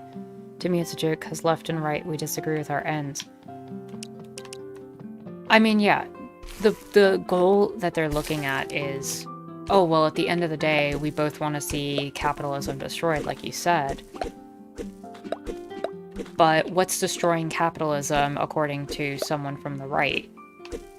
What's destroying capitalism for someone from the left? Like, what does it mean? And I can't get behind a movement where I'm gonna throw entire sections of population that I support and believe in under the bus.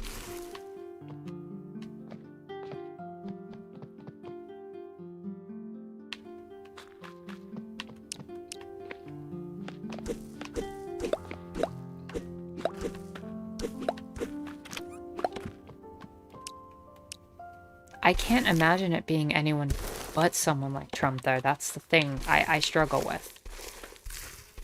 Like, if it wasn't Trump, it feels to me like it would just be someone else, exactly like him.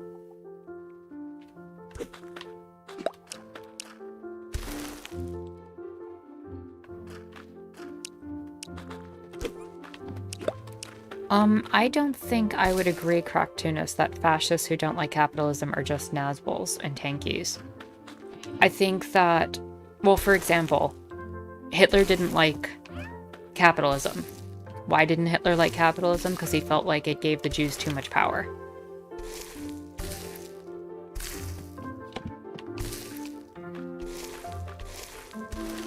At the end of the day, the justification, I think, is a huge part of how we define it. I think in a lot of cases you're probably right, but I think there are still exceptions for people who don't like it because it gives minorities power, or different groups power than the perceived in-group. Because we do have to admit at the end of the day that capitalism does allow for some mobility, compared to fascism for certain groups, as tough as that is to admit at the end of the day.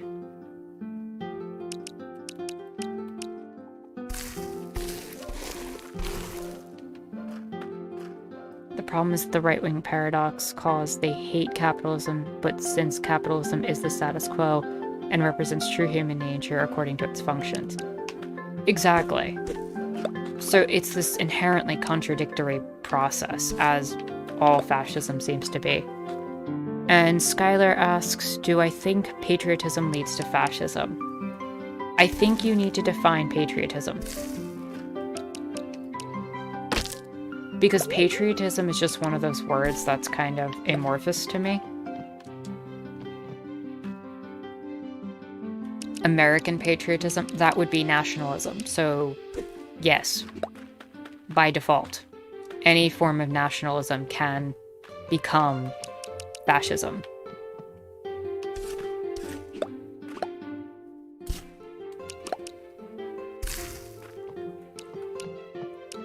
And the reason I asked for clarification and didn't just jump on it as like an immediate yes is patriotism just feels like one of those very amorphous things. How do you convince someone that patriotism is nationalism if they don't think it is? Well, by definition, if you're being patriotic in the American sense, your patriotism is being defined, strictly speaking, by American values. It's by the Constitution. It's upholding the values that would be defined as the American nation.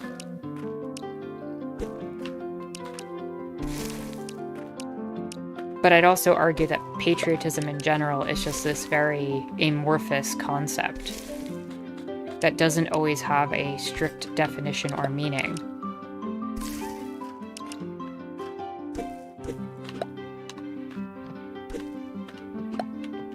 But generally speaking, I would probably say that it does have ties to nationalism.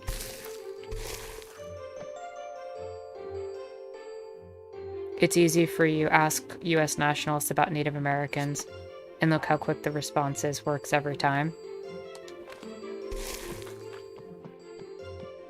Would you care to elaborate on that, King John? I feel like I get what you're explaining, but I would definitely like to hear that expanded upon.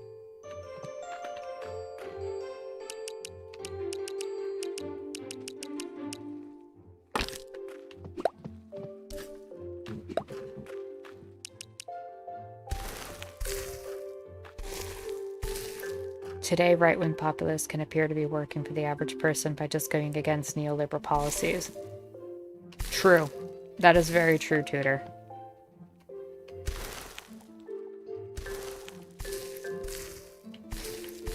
Neoliberalism doesn't work for most people. And people recognize that. But the problem is that the right always appeals to xenophobia in terms of that, and nationalism. What would replace YouTube in an anarchist/ancom society? I don't see why we'd need to replace YouTube, per se. I think the idea of YouTube is actually quite amazing. I'd love to see it just publicly co-opted, or just taken over by the anarchists, honestly. You wouldn't need, like, the advertisement and the financial incentive, of course. There'd have to be certain restructures of that, but the idea of a publicly controlled space where you could just share ideas seems pretty legit to me.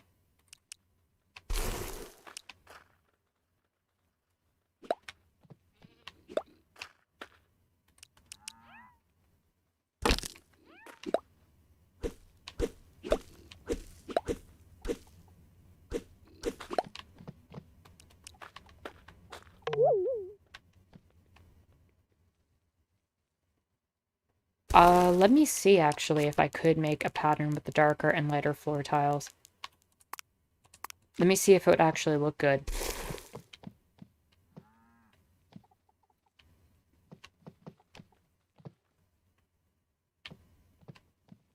Before I do that, though, let me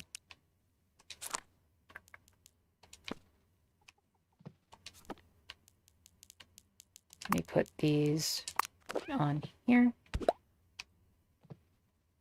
and just put that there.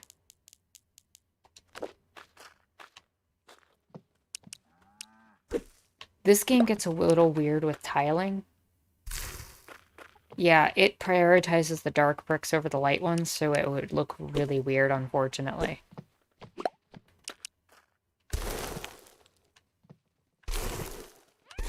It always ends up prioritizing one over the other. Like, see how that's overlapping right there? What I tend to do is when I discuss the nature of nationalism in US, that angle of white supremacy and American nationalism, you can't separate the two. Most settler colonial nationalism meaning is a farce. True. No, I get what you're saying now. The whole idea basically being that what is defined as nationalism really has its roots in white supremacy.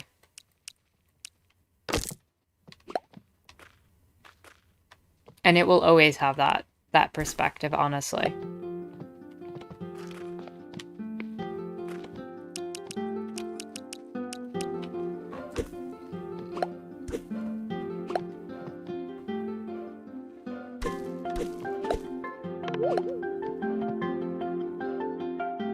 You can't say you're a nationalist yet you took land from other people, if that makes sense. Yep.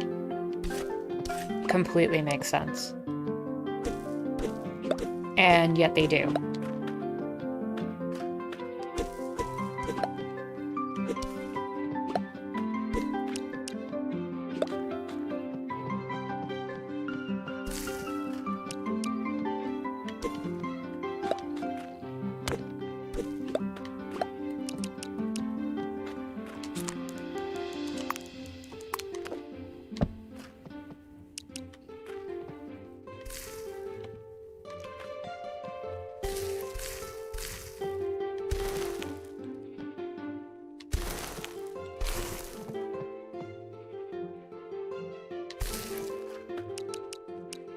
This is why Tucker Carlson basically said Manifest Destiny was justified.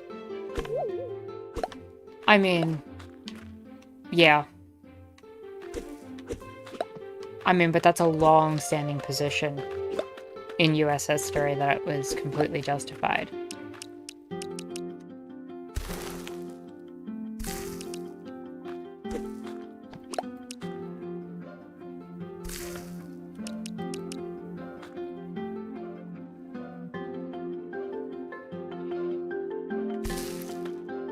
Every country is built on conquered land.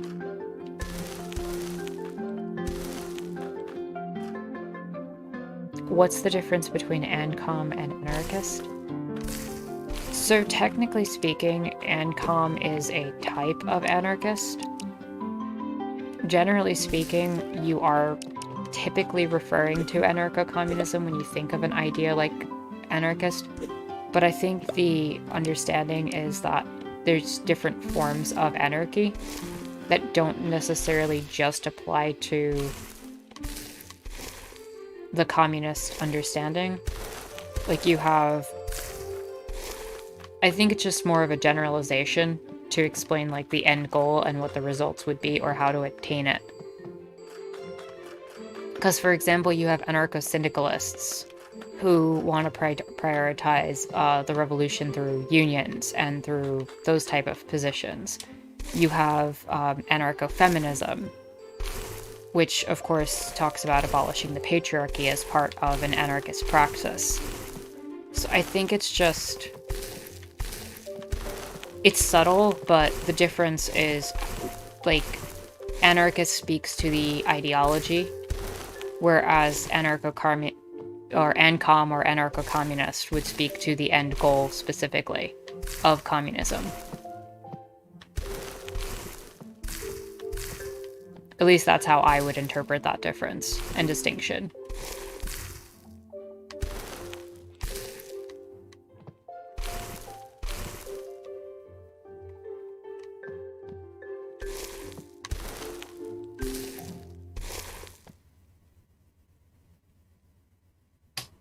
It's a fatalist argument. There's a name for it. It's a logical fallacy in terms of more ethical theory. I forgot its name. Right when Christians do this when you press them.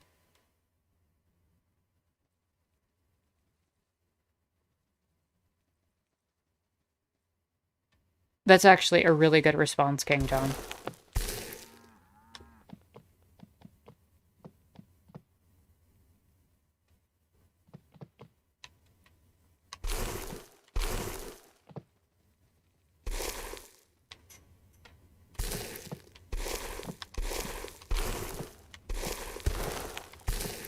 Honestly, that's a better response than I would have come up with.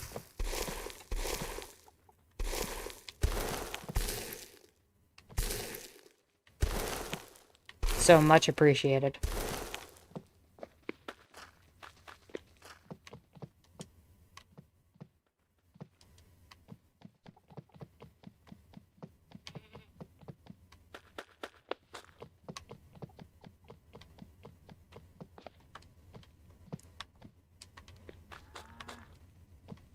Oh, we got the floor down.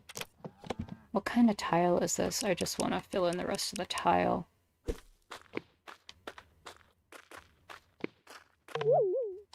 Inventory full. Meh.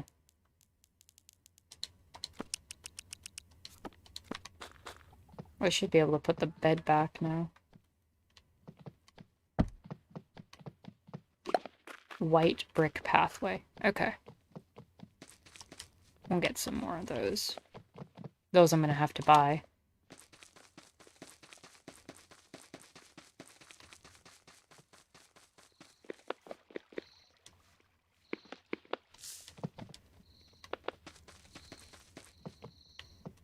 I mean, Tudor, honestly, a lot of the arguments that are brought up by, you know, the right, oftentimes is only really strong if you don't think about it too much.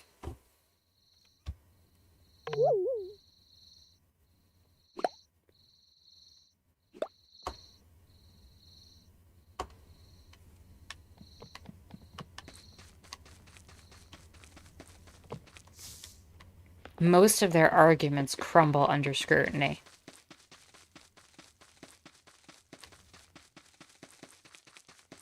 But if they scream loud enough and they make their point, Oscar, what are you doing? Get away from my animals.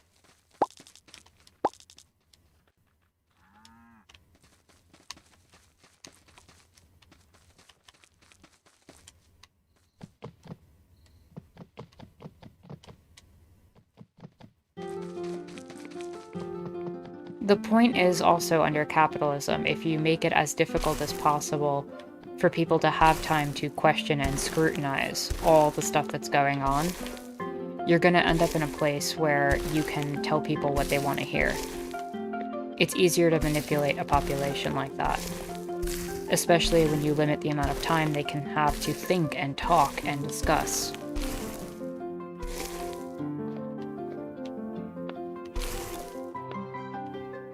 It just makes control a lot easier.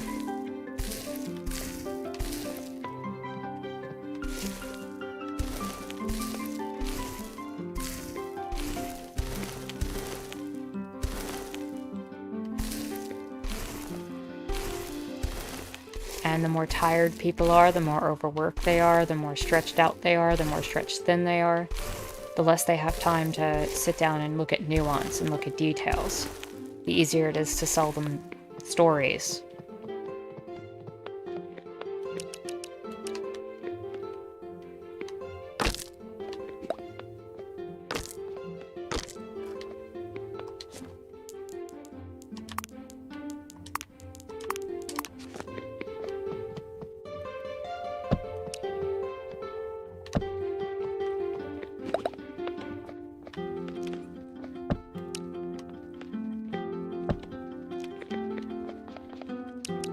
Also, I definitely feel like I could move this over.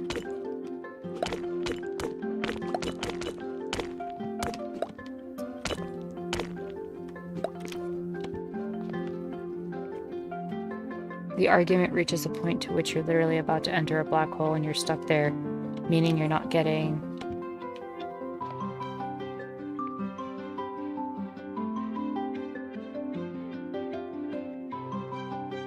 out and you're getting spaghettified. True. That is true. I think I'm gonna call it after this in-game day.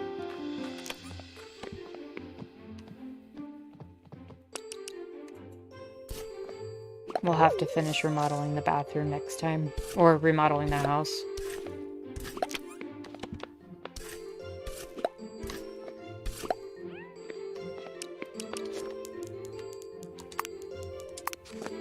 I feel like we made a lot of good progress, though.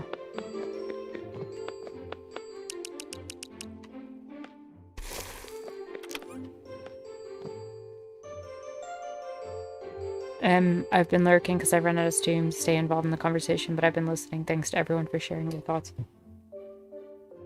Indeed. Thank you for everyone sharing your thoughts. This has been a lovely conversation.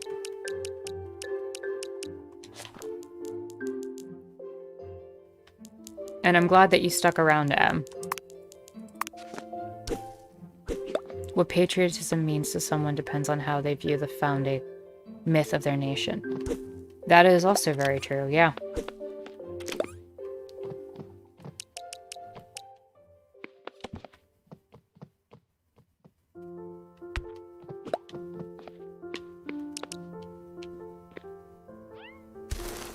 I think right here is a good place to cut that off, so I am going to tear these up.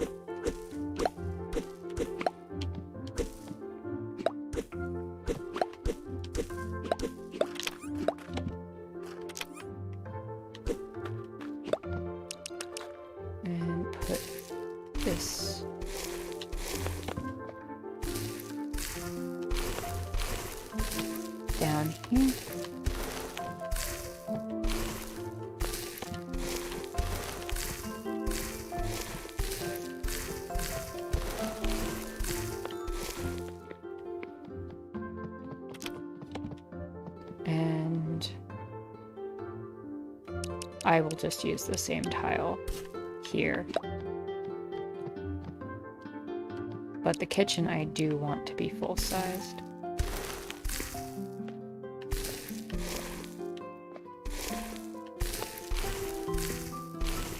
Because I like the idea of a nice big kitchen.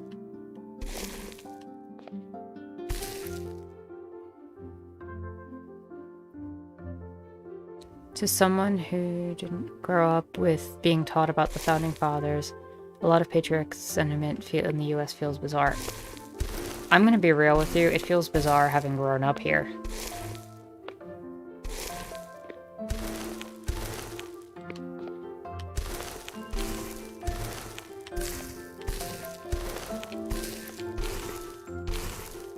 And the thing is, that's coming from someone who bought into it at one point.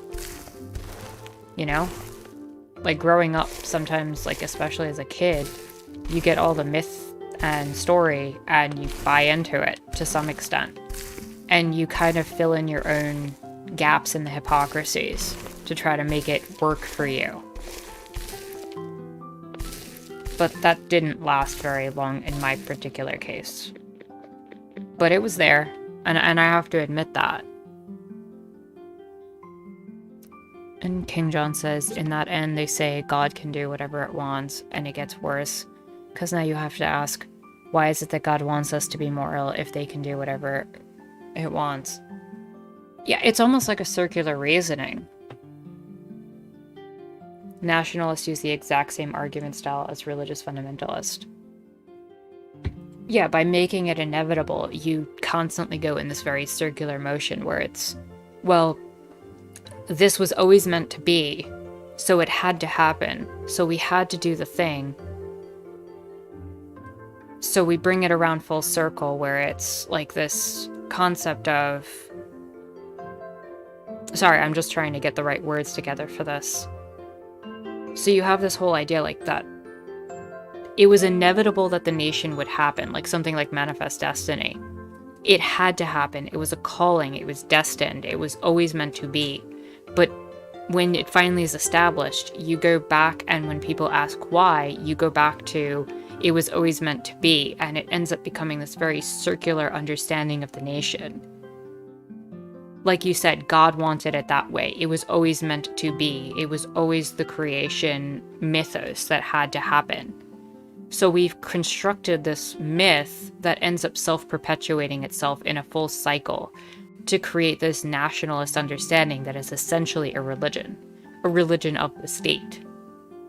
And the religion of the state has very specific borders and understandings. Exactly, King John, it is supernatural thinking. A lot of the same thing happened with Germany and Italy when they formed their nations.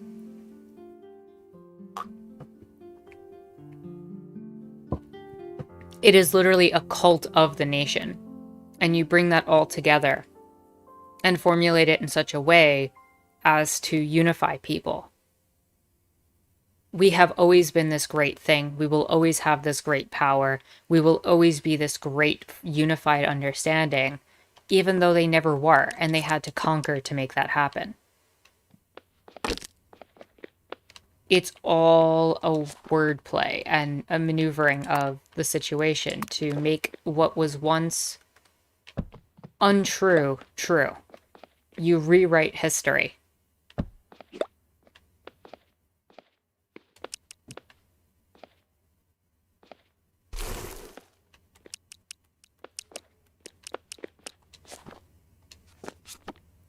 Tudor says, I grew up hearing that the Ottoman Empire was brutal and oppressive in Romania, and Romanians chose to unite around their national identity to kick out the Ottomans. When I did some more research, it turns out that European empires were much more tyrannical than the Ottoman Empire ever was. A lot of modern Eastern European nationalism and patriotism is thinly veiled Islamophobia. That's absolutely true, Tudor. The whole understanding of the Islamophobia, straight out of the Middle Ages, straight out of the Crusades. And the funny thing is, when you look at it historically, a lot of the modern perspectives on, for example, especially around Jews, Europe was not the friendly group to the Jews. It was Islam that was way more friendly. And it's just this weird shift in dynamic, how colonialism has really just changed the entire landscape of how we come to view this. And even the modern perspectives on a lot of the Middle East, and even the name the Middle East in general, is this Eurocentric understanding of trying to explain away their own colonialism and their own power structure and dynamics.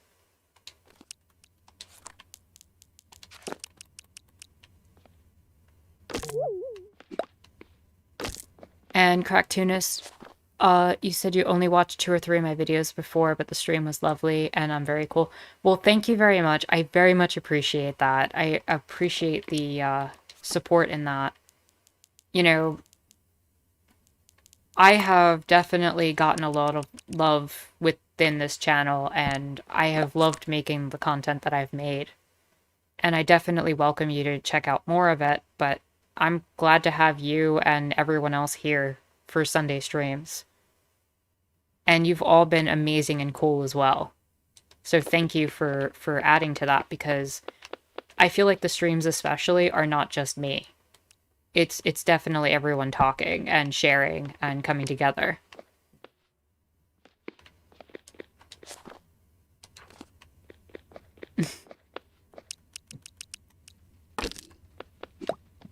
This would definitely not be as fun doing it by myself, you know?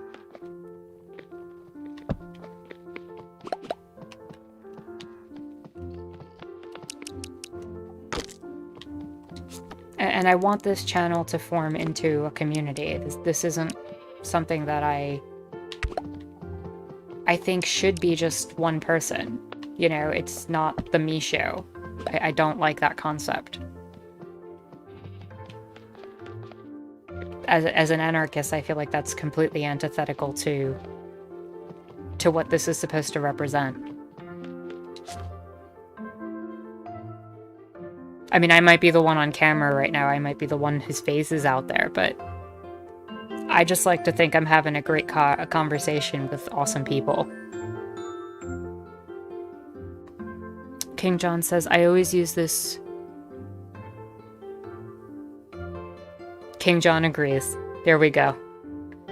I always use this joke on ultranationalists saying, what does a coyote from Mexico do when meeting a coyote from Texas? They walk with each other and say, hey, what's up? Want to go drink some water? That's funny. I remember hearing some really funny takes on certain perspectives of like ethnostates, where the one thing that people who support ethnostates all agree on is that they want to be separate from each other. Like, they could hate each other's guts completely, want completely separate understandings of the world, but the one thing they agree on at the end of the day is that they should have separate boundaries and that they should just be in their own ethnostates. And that always amuses me too.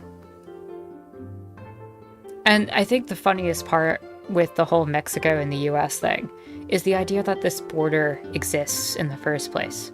That border used to be up by Colorado and used to be up north of California, first of all. Second of all, that was a border established between the Spanish and the United States, or the Americans or the French or the British, depending on what point in history, right? But the indigenous peoples didn't see that line. That was not their line. They used to walk across that border every day. They used to have, you know, people go across during certain times when crops would spring up, that you'd have people cross the border, get temporary work, do that, and then walk right back across the board. You had towns that were built and designed around the idea that the border was multicultural and multinational. This was 100 years ago. This strict standard that we have of this border is absolutely absurd. But we've come to believe that it's inevitable, that it always was and always will be. And it never really existed in the first place. We made it happen.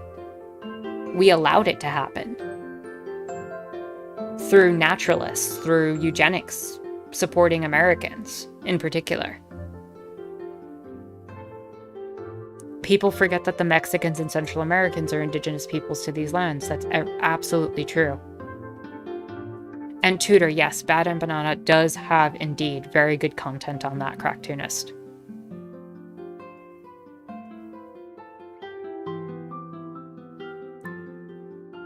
It's often, I feel like it's often lost how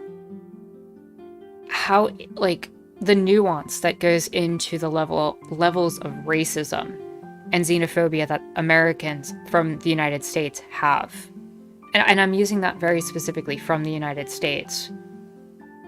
Because if you look at any position in Latin America, you have very similar racial divides between white European ancestry, African ancestry, indigenous ancestry. You have very similar divides, but the second anyone from Latin America comes to the US, they're automatically pigeonholed into another ethnicity that is somehow separate and distinct, but also carries with it some of the same weights. You see a lot of that with Cuban Americans, especially after Castro. And there's so much nuance and history there that is completely lost, I feel like, on the average American.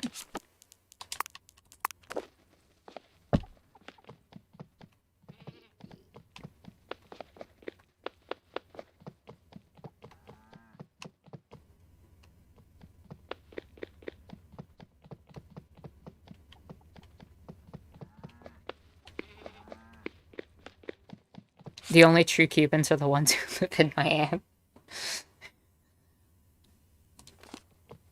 Little Havana is indeed the new Cuban ethnostate.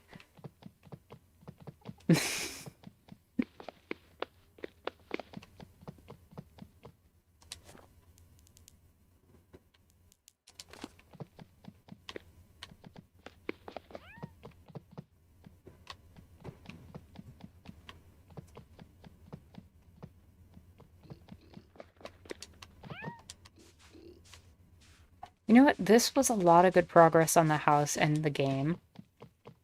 You know, wrapping this up right now. I mean, I gotta redo the roof still, which is fine.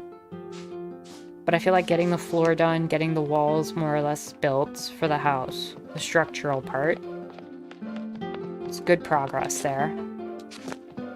I gotta move a few things over and just, you know, add to the walls.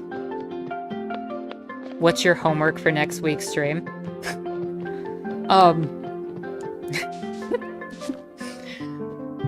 I didn't know this was class. I wasn't prepared to provide homework. Here, I'll tell you what. The homework is do what you want, because homework is nothing more than an excuse to make it so that you have extra work and appeal to a capitalist system that constantly wants you to extend your labor beyond the means of your own time and boundaries.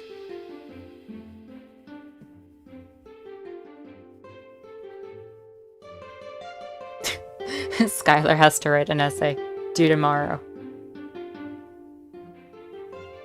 If you're supposed to have lecture time during a certain time and you're supposed to be in a certain space, you're supposed to have it during that time. Don't take your work home with you. That's capitalist thinking, and that extends your boundaries and makes for bad self-care. So I agree with M. The actual homework is do self-care.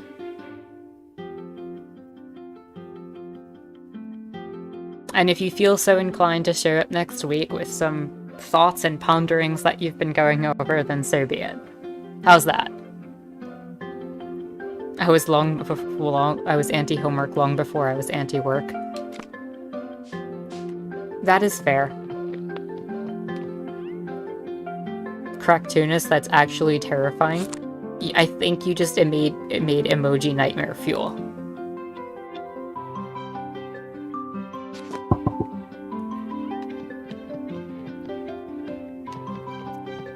So we can finish this up next week.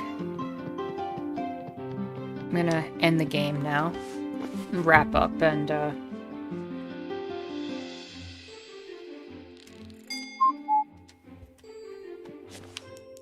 we'll call it an evening. Group high fives indeed. I'm just gonna leave the music going in the background while I wrap up.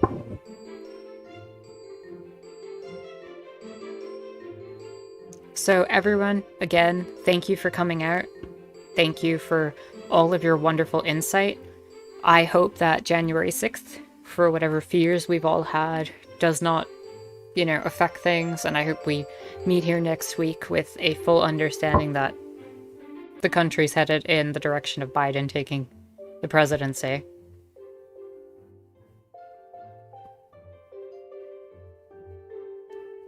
Skylar, congratulations on January 6th with your doctor's appointment. Because I know what that's about, and I'm very excited and happy for you. Very excited and happy. Everyone definitely give Skylar some care for that one. That doctor's appointment's a very, very good one.